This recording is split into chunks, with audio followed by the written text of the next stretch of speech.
सदाशिवसमारम्भाम् शङ्कराचार्यमध्यमाम् अस्मदाचार्यपर्यन्ताम् वन्दे गुरुपरम्पराम्। श्रुतिस्मृतिपुराणानाम् आलयम् करुणालयम् नमामि भगवत्पादम् शङ्करम् लोकशङ्करम्। शङ्कारूपेण मच्चित्तम् पङ्कीकृतमभूद्यया किङ्करीयस्य सामाया शङ्कराचार्यमाश्रये। प्रह्लादवरदो देवो यो नृसिंहः परो हरिः नृसिंहोपासक तं नृसिंहगुरुं भजे। श्री सच्चिदानंद शिवाविनव्य नृसिंह भारत्यभिधान्यतीन्द्रान् विद्यानिधीन् मन्त्रनिधीन् सदात्मनिष्ठान् भजे मानव शम्भुरूपान्। सदा ध्याननिरतं विषयेभ्यः पराङ्मुखं नौमि शास्त्रेषु निष्णातं चन्द्रशेखर भारतीं विवेकिनं महाप्रज्ञं धैर्यौदार्यक्षमानिधिं सदाभिनवपूर्वं तं विद्यातीर्थगुरुं भजे। अज्ञानां जाह्नवीतीर्थं विद्यातीर्थं विवेकिनां सर्वेषां सुखदं तीर्थं भारतीतीर्थमाश्रये। विद्याविनयसम्पन्नं वीतरागं विवेकिनं वन्दे वेदान्ततत्त्वज्ञं विदुषेखर भारतीं। नमामि यामिनीनाथलेखालङ्कृतकुन्तलां भवानीं भवसन्तापनिर्वापणसुधानदीम्। नमः श्री शंकरानंद गुरुपादाम्बुजन्मने सविलास महामोहग्राहग्रासैक कर्मणे तत्पादाम्बुर्हद्वन्द्व सेवा निर्मल चेतसां सुखबोधाय तत्त्वस्य विवेकोऽयं विधीयते। सो इधर ಇದರಲ್ಲಿ ಬರೋ ಪ್ರಜಾಪತಿ ವಿದ್ಯಾ ಅಂತ ಇದಕ್ಕೆ ಹೆಸರು. ಇದರಲ್ಲಿ ಪ್ರಜಾಪತಿ ಅಂತ ಯಾರಿದ್ದಾರೋ ಅವರ ಹತ್ರ ಇಂದ್ರ ಮತ್ತು ವಿರೋಚನ ಇಬ್ರು ಆತ್ಮವಿದ್ಯೆ ತಿಳಿಸ್ಕೊಡಿ ಅಂತ ಹೋಗ್ತಾರೆ. ಅವ್ರು ಅದನ್ನ ತಿಳಿಸ್ಕೊಡಕ್ಕೆ ಮುಂದಾಗ್ತಾರೆ. ಆದ್ರೆ ವಿರೋಚನ ಏನ್ ಮಾಡ್ತಾನೆ ಅಂದ್ರೆ ಶರೀರವೇ ಆತ್ಮ ಅಂತ ತಿಳ್ಕೊಂಡು ಅದೇ ತೀರ್ಮಾನ ಅದೇ ಸಿದ್ಧಾಂತ ಅಂದ್ಕೊಂಡು ಬಂದ್ಬಿಡ್ತಾನೆ. ಅವನಿಗೆ ಬೇರೆ ಮುಂದಕ್ಕೆ ಹೋಗೋದೇ ಇಲ್ಲ. ಅವನ ಆ ಒಂದು ತಪ್ಪಾದ ಒಂದು ಸಿದ್ಧಾಂತವನ್ನ ಅವ್ರ ಅವನು ಅಸುರ ರಾಜ. ಅವನು ಯಾರು ವಿರೋಚನನು ಅಸುರ ಕಡೆಯವನು. ಆದ್ರೆ ಇಂದ್ರನ್ ಮಾತ್ರ ಇದು ಸರಿ ಇಲ್ಲ, ಈ ತರ ಇದಾಗಿದೆ, ನಮ್ಗೆ ಸರಿಯಾಗಿ ಅರ್ಥ ಆಗಿಲ್ಲ ಅಂತ ಹೇಳ್ಬಿಟ್ಟು ಮತ್ತೆ ಪ್ರಜಾಪತಿ ಹತ್ರ ಹೋಗಿ ಅದನ್ನ ಸರಿಯಾಗಿ ತಿಳ್ಕೊಳ್ತಾನೆ. ಅವನೇ ಕೊನೆಗೆ ಸರಿಯಾಗಿ ತಿಳ್ಕೊಳ್ತಾನೆ ಅಂತ ಬರುತ್ತೆ. ಇವಾಗ ಆತ್ಮ ತತ್ವ ಏನದು ಅನ್ನೋದನ್ನ ಹೇಳ್ತಾ ಬರ್ತಾ ಇದ್ದಾರೆ. ಇದರಲ್ಲಿ ಈ ಉತ್ತಮ ಪುರುಷ ಅಂತ ಯಾವುದು 15ನೇ ಅಧ್ಯಾಯ ಗೀತೆಯಲ್ಲಿ ಬರುತ್ತೋ ಆ ವಿಷಯವನ್ನ ಇವ್ರು ಹೇಳಿದ್ರು. ಕೊನೆಯಲ್ಲಿ ಬರ್ತೇನೆ, ದ್ವಾವಿಮೌ ಪುರುಷೌ ಲೋಕೆ ಕ್ಷರಶ್ಚಾಕ್ಷರ ಏವಚ ಕ್ಷರಃ ಸರ್ವಾಣಿ ಭೂತಾನಿ ಕೂಟಸ್ಥೋಕ್ಷರ ಉಚ್ಯತೆ ಉತ್ತಮ ಪುರುಷಸ್ತ್ವನ್ಯಃ ಪರಮಾತ್ಮೆ ತುದಾಕೃತಃ ಅಂತ ಇದನ್ನೆಲ್ಲ ಗೀತೆಯಿಂದ ಉದಾಹರಣೆ ಮಾಡಿದ್ರು. ಅದೆಲ್ಲ ತೋರಿಸ್ತಾ ಇದ್ದಾರೆ. ಯಾತಕ್ಕೆ ಅಂದ್ರೆ ಈ ಪರಬ್ರಹ್ಮ ಅನ್ನೋದು ಈ ಕಾರ್ಯಕಾರಣವಾಗಿರೋ ಪ್ರಪಂಚ ಅಂತ ಇದೆಯಲ್ಲ ಅದಕ್ಕಿಂತ ದಾಟಿದ್ದು, ಅದಕ್ಕೆ ಸಂಬಂಧವೇ ಇಲ್ಲದೆ ಇರೋದು. ನಿಜವಾಗ್ಲು ಪರಬ್ರಹ್ಮ ಅಂತ ಯಾವ್ದಿದೆಯೋ ಅಂತ ಅಲ್ಟಿಮೇಟ್ ಬ್ರಹ್ಮನ್ ಅಂತ ಯಾವ್ದು ಹೇಳ್ತೀವೋ, ಮುಕ್ತಿಗೆ ಯಾವ್ದನ್ನ ತಿಳ್ಕೊಂಡ್ರೆ ಮುಕ್ತಿಯೋ ಅಂತ ಒಂದು ಬ್ರಹ್ಮ ಪ್ರಪಂಚಕ್ಕೆ ಒಂಚೂರು ಸಂಬಂಧವೇ ಇಲ್ಲದೆ ಇರೋದದು ಅಂತ ತೋರಿಸ್ತಾ ಇದ್ದಾರೆ. ಇಲ್ಲ ನಿರ್ಗುಣ ಬ್ರಹ್ಮ. ಸಗುಣ ಬ್ರಹ್ಮ ಅನ್ನೋದು ಪ್ರಪಂಚದ ಒಳಗಡೆನೆ ಸೇರಿದ್ರು, ಅಂದ್ರೆ ಪ್ರಪಂಚಕ್ಕೆ ಸಂಬಂಧಪಟ್ಟಿದ್ದರು. ಯಾಕಂದ್ರೆ ಪ್ರಪಂಚವನ್ನ ಸೃಷ್ಟಿ ಮಾಡೋದದು, ಆಮೇಲೆ ಪ್ರಪಂಚಕ್ಕೆ ಸೃಷ್ಟಿ ಮಾಡಕ್ಕೆ ಕಾರಣವಾಗಿರೋದದು, ಆಮೇಲೆ ಅದಕ್ಕೆ ಕ್ಷರ ಅಂತ ಅಕ್ಷರ ಅಂತ ಎರಡನ್ನ ಹೇಳ್ತಾ ಇದ್ದಾರೆ. ಇದರಲ್ಲಿ 15ನೇ ಅಧ್ಯಾಯದಲ್ಲಿ ಹೇಳ್ತಾರೆ. ಅದನ್ನ ಇವರು ಎಲ್ಲಿ ಹೇಳ್ತಾ ಇದ್ದಾರೆ? ಕ್ಷರ ಅಂದ್ರೆ ಯಾವ್ದು ಅಂತ ಹೇಳಿದ್ರೆ ನಾಶವಾಗುವುದು ಅಂತ. ಯಾವ್ದು ನಾಶವಾಗುತ್ತೆ ಅಂತ ಹೇಳಿದ್ರೆ ಯಾವ್ದು ಸೃಷ್ಟಿಯಾಗಿ ನಮ್ಗೆ ಕಾಣಿಸ್ಕೊಳ್ತಾ ಇದೆಯೋ ಅದೆಲ್ಲ ನಾಶವಾಗೋದು. ಆದ್ರೆ ಇದೆಲ್ಲ ಯಾವ್ದಿಂದ ಬಂದಿದೆಯೋ ಸೃಷ್ಟಿಗೆ ಕಾರಣವಾಗಿರೋ ಒಂದು ಕಾರಣವಾಗಿರೋ ಒಂದು ಮಾಯಾ ಸ್ವರೂಪ ಅಂತ ಅಕ್ಷರ ಮತ್ತೆ ಅದಕ್ಕೆ ಹೆಸರು ಮಾಯೆಗೆ ಅದು ನಾಶವಾಗೋದಿಲ್ಲ. ಅದು ಯಾಕೆಂದ್ರೆ ಇದೆಲ್ಲ ಹೊರಗಡೆ ಬರಕ್ಕೆ ಅದಕ್ಕೆ ಕಾರಣವಾಗಿರುತ್ತೆ. ಆಮೇಲೆ ಲೈವ್ ಆಗುವಾಗ ಇದೆಲ್ಲ ಹೋಗಿ ಅಲ್ಲಿ ಸೇರ್ಕೊಳ್ಳುತ್ತೆ. ಅವಾಗ ಪ್ರಳಯ ಕಾಲದಲ್ಲೂ ಕೂಡ ಈ ಮಾಯೆ ನಾಶ ಆಗೋದಿಲ್ಲ, ಮಾಯೆ ಭದ್ರವಾಗಿರುತ್ತೆ. ಯಾಕಂದ್ರೆ ಮುಂದಿನ ಸೃಷ್ಟಿಗೆ ಅದ್ ಬೇಕಾಗುತ್ತೆ. ಹಾಗಾಗಿ ಅದ್ರಲ್ಲಿ ಎಲ್ಲ ಸೇರ್ಕೊಂಡಿರುತ್ತೆ. ಹಾಗಾಗಿ ಅದು ಬೀಜ ತರ ಅದು. ಹಾಗಾಗಿ ಆ ಬೀಜ ಮತ್ತು ಈ ಬೀಜದಿಂದ ಬರೋ ಮರ ಅಂತ ಹೇಳ್ಬೋದು, ಗಿಡ ಅಂತ ಹೇಳ್ಬೋದು. ಸೀಡ್ ಅಂಡ್ ಸ್ಪ್ರೌಟ್ ಅಂತ ಇಂಗ್ಲಿಷ್ ಅಲ್ಲಿ ಹೇಳಿದ್ರೆ ಆ ಸ್ಪ್ರೌಟ್ಗೆ ಕಾರಣವಾಗಿರೋದು ಸೀಡ್ ಅಂತ. ಆದ್ರೆ ಈ ಬ್ರಹ್ಮ ಅಂತ ಯಾವ್ದು ತುರಿಯ ಅಂತ ಇದೆಯೋ ಅದಕ್ಕೆ ಈ ಸೀಡ್ ಕೂಡ ಅಲ್ಲ ಅದು. ಅಂದ್ರೆ ಅದಕ್ಕೆ ಪ್ರಪಂಚದ ಸಂಬಂಧವೇ ಇಲ್ಲ ಅದು ಅಂತ ಒಂದು ಸ್ವರೂಪ ಅದು. ಸರಿ, ಯಾತಕ್ಕೆ ಇದನ್ನೆಲ್ಲ ಹೇಳ್ಬಿಟ್ಟು ನೀವು ಬ್ರಹ್ಮವನ್ನ ತೋರಿಸ್ಕೊಡಕ್ಕೆ ಈ ಕ್ಷರ ಮತ್ತು ಅಕ್ಷರ ಇದೆಲ್ಲ ಅಂತ ಹೇಳಿದ್ರೆ ಇದಕ್ಕೆ ವೇದಾಂತ ಕೊಡೋ ಉತ್ತರ ಏನು ಅಂತ ಹೇಳಿದ್ರೆ, ನಮ್ಗೆ ಈ ಪ್ರಪಂಚವನ್ನ ನಾವು ನೋಡ್ತಾ ಇದೀವಿ, ನಾವು ಪ್ರಪಂಚದಲ್ಲಿ ಇದ್ದೀವಿ ಅಂತ ನಾವು ತಿಳ್ಕೊಂಡಿದ್ದೀವಿ, ನಾವು ಇದ್ರಲ್ಲಿ ಸೇರ್ಕೊಂಡಿದ್ದೀವಿ ಅಂತ ನಮ್ಗಿದೆ. ಹಾಗಾದ್ರೆ ನಮ್ಮನ್ನ ಈ ಪರತತ್ವಕ್ಕೆ ತಗೊಂಡು ಹೋಗ್ಬೇಕು ಅಂತ ಹೇಳಿದ್ರೆ ನಮ್ಗೆ ನೋನ್ ಟು ದಿ ಅನ್ನೋನ್ ಅಂತ ಒಂದು ಮೆಥಡ್ ಇದೆಯಲ್ಲ, ಅದ್ರಿಂದಲೇ ನಮ್ಗೆ ಕರ್ಕೊಂಡು ಹೋಗ್ಬೇಕು. ಅವಾಗ ಏನ್ ಮಾಡ್ಬೇಕಾಗಿದೆ? ಈ ಬ್ರಹ್ಮಕ್ಕೆ ಈ ಪ್ರಪಂಚದ ಒಂದು ಸಂಬಂಧವನ್ನ ಉಂಟು ಮಾಡ್ಬೇಕಾಗಿದೆ. ಉಂಟು ಮಾಡ್ಬಿಟ್ಟು ಏನ್ ಮಾಡುತ್ತೆ ಮೊದಲು ಉಂಟು ಮಾಡುತ್ತೆ, ಸಂಬಂಧವನ್ನು ತೋರಿಸುತ್ತೆ. ಆಮೇಲೆ ಏನ್ ಮಾಡುತ್ತೆ? ಇಲ್ಲ, ಅದು ಸಂಬಂಧ ನಿಜವಾಗ್ಲೂ ಇಲ್ಲ ಅಂತ. ಇದಕ್ಕೆ ಅಧ್ಯಾರೋಪ ಮತ್ತು ಅಪವಾದ ಅಂತ ನಾವು ವೇದಾಂತದಲ್ಲಿ ಹೇಳ್ತೀವಿ. ಅಧ್ಯಾರೋಪ ಅಂತ ಹೇಳಿದ್ರೆ ಏನು ಅಂದ್ರೆ ನೋಡಿ ಅಧ್ಯಾರೋಪದಲ್ಲಿ 2 ತರ ಇದೆ. ಒಂದು ಅಧ್ಯಾರೋಪ ಯಾವುದು ಅಂದ್ರೆ ಹಗ್ಗದಲ್ಲಿ ಹಾವನ್ನ ನಾವು ಆರೋಪ ಮಾಡೋದು. ಅವಾಗ ಹಗ್ಗದ ವಿಷಯ ನಮ್ಗೆ ಗೊತ್ತಿಲ್ಲ, ಹಗ್ಗ ಇರೋದು ಗೊತ್ತಿಲ್ಲ, ಅದು ಭ್ರಮೆಯಿಂದ ಆರೋಪ ಮಾಡೋದು. ಆದ್ರೆ ಶಾಸ್ತ್ರ ಮಾಡುವ ಒಂದು ಅಧ್ಯಾರೋಪ ಇದೆ. ಅದೇನು ಅಂತ ಹೇಳಿದ್ರೆ ನಮ್ಮ ಭ್ರಮೆಯನ್ನು ಹೋಗ್ಲಾಡ್ಸಕ್ಕೆ ಅದೊಂದು ಅಧ್ಯಾರೋಪ ಮಾಡುತ್ತೆ. ಹಾಗಾಗಿ ಅದ್ ಮಾಡೋ ಅಧ್ಯಾರೋಪ ಅವಿದ್ಯೆಯಿಂದ ಮಾಡಿದಲ್ಲ. ಹಾಗಾಗಿ ಅದೇನು ಯಾವ ತರ ಅಧ್ಯಾರೋಪ ಮಾಡುತ್ತೆ ಅಂತ ಹೇಳಿದ್ರೆ, ಪ್ರಪಂಚಕ್ಕೆ ಸಂಬಂಧವೇ ಇಲ್ಲದೆ ಇರುವಾಗ ಬ್ರಹ್ಮವನ್ನ ಪ್ರಪಂಚಕ್ಕೆ ಸಂಬಂಧವಾಗಿ ಇರೋ ತರ ತೋರಿಸಿ ಆಮೇಲೆ ಏನ್ ಮಾಡುತ್ತೆ, ಅದನ್ನ ಇಲ್ಲ ಅಂತ ಮಾಡುತ್ತೆ, ಸಂಬಂಧ ಇಲ್ಲ ಅಂತ ಮಾಡುತ್ತೆ ಅದು. ಹೀಗೆ ಮೊದಲು ಈ ಅಟ್ಯಾಚ್ ಮಾಡಿದ್ ಯಾತಕ್ಕೆ ಅಂತ ಹೇಳಿದ್ರೆ ಡಿಟ್ಯಾಚ್ ಮಾಡಕ್ಕಾಗಿ ಮಾಡುತ್ತೆ ಅದು. ಇದಕ್ಕೆ ಅಧ್ಯಾರೋಪ ಮತ್ತು ಅಪವಾದ ಅಂತ ಹೇಳ್ತಾರೆ. ಹಾಗಾಗಿ ಬ್ರಹ್ಮ ಈ ಒಂದು ಕಾರಣ ಬ್ರಹ್ಮ, ಆಮೇಲೆ ಕಾರಣದಿಂದ ಬಂದಿರೋ ಈ ಕಾರ್ಯ ಪ್ರಪಂಚ ಅನ್ನೋದನ್ನೇ ಕ್ಷರ ಅಂತ ಹೇಳಿದ್ದು, ಕಾರಣ ಬ್ರಹ್ಮ ಅನ್ನೋದನ್ನ ಸಗುಣ ಬ್ರಹ್ಮ ಅಂತ ಹೇಳ್ತೀವಲ್ಲ, ಅದನ್ನೇನೆ ಅಕ್ಷರ ಅಂತ ಹೇಳಿದ್ರು. ಅದು ಎರಡನ್ನೂ ದಾಟಿರೋದು ತುರಿಯ ಅಂತ. ಆ ತುರಿಯನೇ ಪುರುಷೋತ್ತಮ ಅಂತ. ಇದೆರಡಕ್ಕೂ ಕ್ಷರ ಪುರುಷ ಅಕ್ಷರ ಪುರುಷ ಅಂತ ಹೆಸರು. ಯಾವ್ದಕ್ಕೆ? ಕಾರಣ ಬ್ರಹ್ಮಕ್ಕೆ ಅಕ್ಷರ ಪುರುಷ ಅಂತ, ಕಾರ್ಯವಾಗಿ ಇದೆಯಲ್ಲ ಅದಕ್ಕೆ ಪ್ರಪಂಚ, ಅದಕ್ಕೆ ಕ್ಷರ ಪುರುಷ ಅಂತ. ಆದ್ರೆ ಬ್ರಹ್ಮ ಅನ್ನೋದು ಪುರುಷೋತ್ತಮ ಅಂತ ಹೇಳ್ಬಿಟ್ಟು ಆ ಪುರುಷೋತ್ತಮ ಸ್ವರೂಪವನ್ನೇ ನಾವು ತಿಳ್ಕೊಬೇಕು. ವಾಸ್ತವವಾಗಿ ಎಲ್ಲರೂ ಕೂಡ ಈ ಪ್ರಪಂಚದಲ್ಲಿರೋ ಎಲ್ಲಾ ಜೀವರಾಶಿಗಳು ಕೂಡ ನಿಜಕ್ಕೂ ಅವರೆಲ್ಲರೂ ಪುರುಷೋತ್ತಮನೇ. ಆಮೇಲೆ ಪ್ರಪಂಚದಲ್ಲಿ ಏನೇನು ವಸ್ತುಗಳು, ಜಡ ವಸ್ತುಗಳೆಲ್ಲ ನೋಡ್ತೀವಲ್ಲ, ಗಿರಿ, ನದಿ, ಸಮುದ್ರ, ಯಾವುದೋ ಒಂದು ಚೆನ್ನ ಅಣು ರೇಣು ಎಲ್ಲವೂ ಕೂಡ ಅದು ವಾಸ್ತವವಾಗಿ ಅಕ್ಷರ ಒಂದು ತುರಿಯವಾಗಿರೋ ಈ ಪುರುಷೋತ್ತಮ ಸ್ವರೂಪವೇ ಅದಲ್ಲ. ಆದ್ರೆ ಎಲ್ಲವೂ ತತ್ವಮಸಿನೇ ಕೊನೆಯಲ್ಲಿ, ಎಲ್ಲ ಸರ್ವಂ ಕಲ್ವಿದಂ ಬ್ರಹ್ಮನೇ ಅದೆಲ್ಲವೂ ಕೂಡ ಕೊನೆಯಲ್ಲಿ. ಏನಿವೆ ಇದನ್ನ ಇವ್ರು ಹೇಳಿದ್ರು. ಹೇಳ್ಬಿಟ್ಟು ಮುಂದಕ್ಕೆ ಇವ್ರು ಹೇಳ್ತಾ ಇದ್ದಾರೆ ವಿದ್ಯಾರ್ಥಿಗಳು, ಅಲ್ಲಿಂದ ನಾವು ಶುರು ಮಾಡ್ಬೇಕು. 66ನೇ ಶ್ಲೋಕ ಇದರಲ್ಲಿ, ಈ ಅನುಭೂತಿ ಪ್ರಕಾಶದಲ್ಲಿ, ಈ ಪ್ರಜಾಪತಿ ವಿದ್ಯಾ ಈ ಚಾಪ್ಟರ್ ಅಲ್ಲಿ, ಉತ್ತಮೋಯಂ ಪುಮಾನ್ ಮೂಢ ಪ್ರಾಣಿನಾಮಪಿ ವಿದ್ಯತೆ ತತ್ರ ತತ್ವವಿದ ಕೋ ಅತಿಶಯ ಸ್ಯಾದಿತಿ ಶೃಣು. ಯಾರೋ ಒಬ್ರು ಕೇಳ್ತಾರೆ ಪ್ರಶ್ನೆ, ಇವರೇ ಇರ್ತಾರೆ. ನೋಡು, ಉತ್ತಮ ಪುರುಷ ಅನ್ನೋದು ನೀವು ಹೇಳಿದ್ರಲ್ಲ, ಅದು ಎಲ್ಲಾ ಜೀವರಾಶಿಗಳು ಉತ್ತಮ ಪುರುಷರಾಗಿ ಇದ್ದಾರೆ. ನಾನು ಇವಾಗ ಹೇಳಿದ್ನಲ್ಲ, ಅದನ್ನೇ ಪ್ರಶ್ನೆ ಮಾಡ್ತಾ ಇದ್ದಾರೆ. ಹಾಗಿರುವಾಗ ಈ ತತ್ವಜ್ಞಾನಿ ಅಂತ ಇದ್ದಾನಲ್ಲ, ಅವ್ನಿಗೇನು ಸ್ಪೆಷಾಲಿಟಿ ಅವನಿಗೆ ಅಂತ ಕೇಳ್ತಾರೆ. ಅದಕ್ಕೆ ಇವರು ಉತ್ತರ ಕೊಡ್ತಾರೆ, ನೋಡು, ಎಲ್ಲರೂ ಉತ್ತಮ ಪುರುಷರೇ, ಅದಿಲ್ಲ ಅಂತ ಹೇಳ್ತಾ ಇಲ್ಲ. ಆದ್ರೆ ತತ್ವಜ್ಞಾನಿ ಮಾತ್ರ ತಾನು ಉತ್ತಮ ಪುರುಷ ಅಂತ ತಿಳ್ಕೊಂಡಿದ್ದಾನೆ ಅಷ್ಟೇನೆ. ಬಾಕಿಯವ್ರಿಗೆಲ್ಲ ತಿಳಿದಿಲ್ಲ, ಅವನು ತಿಳ್ಕೊಂಡಿದ್ದಾನೆ ಅಷ್ಟೇನೆ ವ್ಯತ್ಯಾಸ. ಎಲ್ಲರೂ ಆ ಬ್ರಹ್ಮ ಸ್ವರೂಪವೇ. ಆದ್ರೆ ಯಾರೋ ಒಬ್ರು ತುಂಬಾ ಕೆಲವರು ಮಾತ್ರ ಅದನ್ನ ಸ್ವರೂಪ ತಿಳ್ಕೊಂಡಿರ್ತಾರೆ. ಅದರಿಂದಲೇ ಮನುಷ್ಯಾನಾಂ ಸಹಸ್ರೇಶು ಕಶ್ಚಿತ್ ಯತತಿ ಸಿದ್ಧಯೇ ಯತತಾಮಪಿ ಸರ್ವೇಶಾಂ ಕಶ್ಚಿನ್ ಮಾಂ ವೇತಿ ತತ್ವತಃ ಅಂತ ಹೇಳ್ಬಿಟ್ಟು ಕೃಷ್ಣ ಕೂಡ ಹೇಳಿದ್ರು. ತುಂಬಾ ದುರ್ಲಭ ಈ ಜ್ಞಾನ ಅನ್ನೋದು, ಈ ಒಂದು ವಿದ್ಯೆ ಅನ್ನೋದು. ಎಷ್ಟೋ ಜನ ಪ್ರಯತ್ನ ಮಾಡ್ತಾರೆ, ಆದ್ರೆ ಪ್ರಯತ್ನ ಮಾಡೋದು ಕಡಿಮೆನೆ. ಆದ್ರೆ ಪ್ರಯತ್ನ ಮಾಡಿದ್ರಲ್ಲೂ ಕೂಡ ಯಾರೋ ಕೆಲವರು ಮಾತ್ರ ಇದನ್ನ ನಿಜವಾಗ್ಲೂ ತಿಳ್ಕೊಳ್ತಾರೆ ಅಂತ ಹೇಳಿದ್ದಾರೆ. ಹಾಗಾಗಿ ಇಲ್ಲಿ ಹೇಳ್ತಾ ಇದ್ದಾರೆ, ಸತು ಉತ್ತಮ ಬ್ರಹ್ಮರೂಪಂ ತತ್ವವಿದ್ ಸ್ವಾತ್ಮವಸ್ತುನಿ ಪ್ರತ್ಯೇತಿ ಸ್ವಾತ್ಮ ಬುದ್ಧಿಯ ಏತಂ ಸರ್ವದೇಹಸ್ಥಂ ಈಕ್ಷತೆ.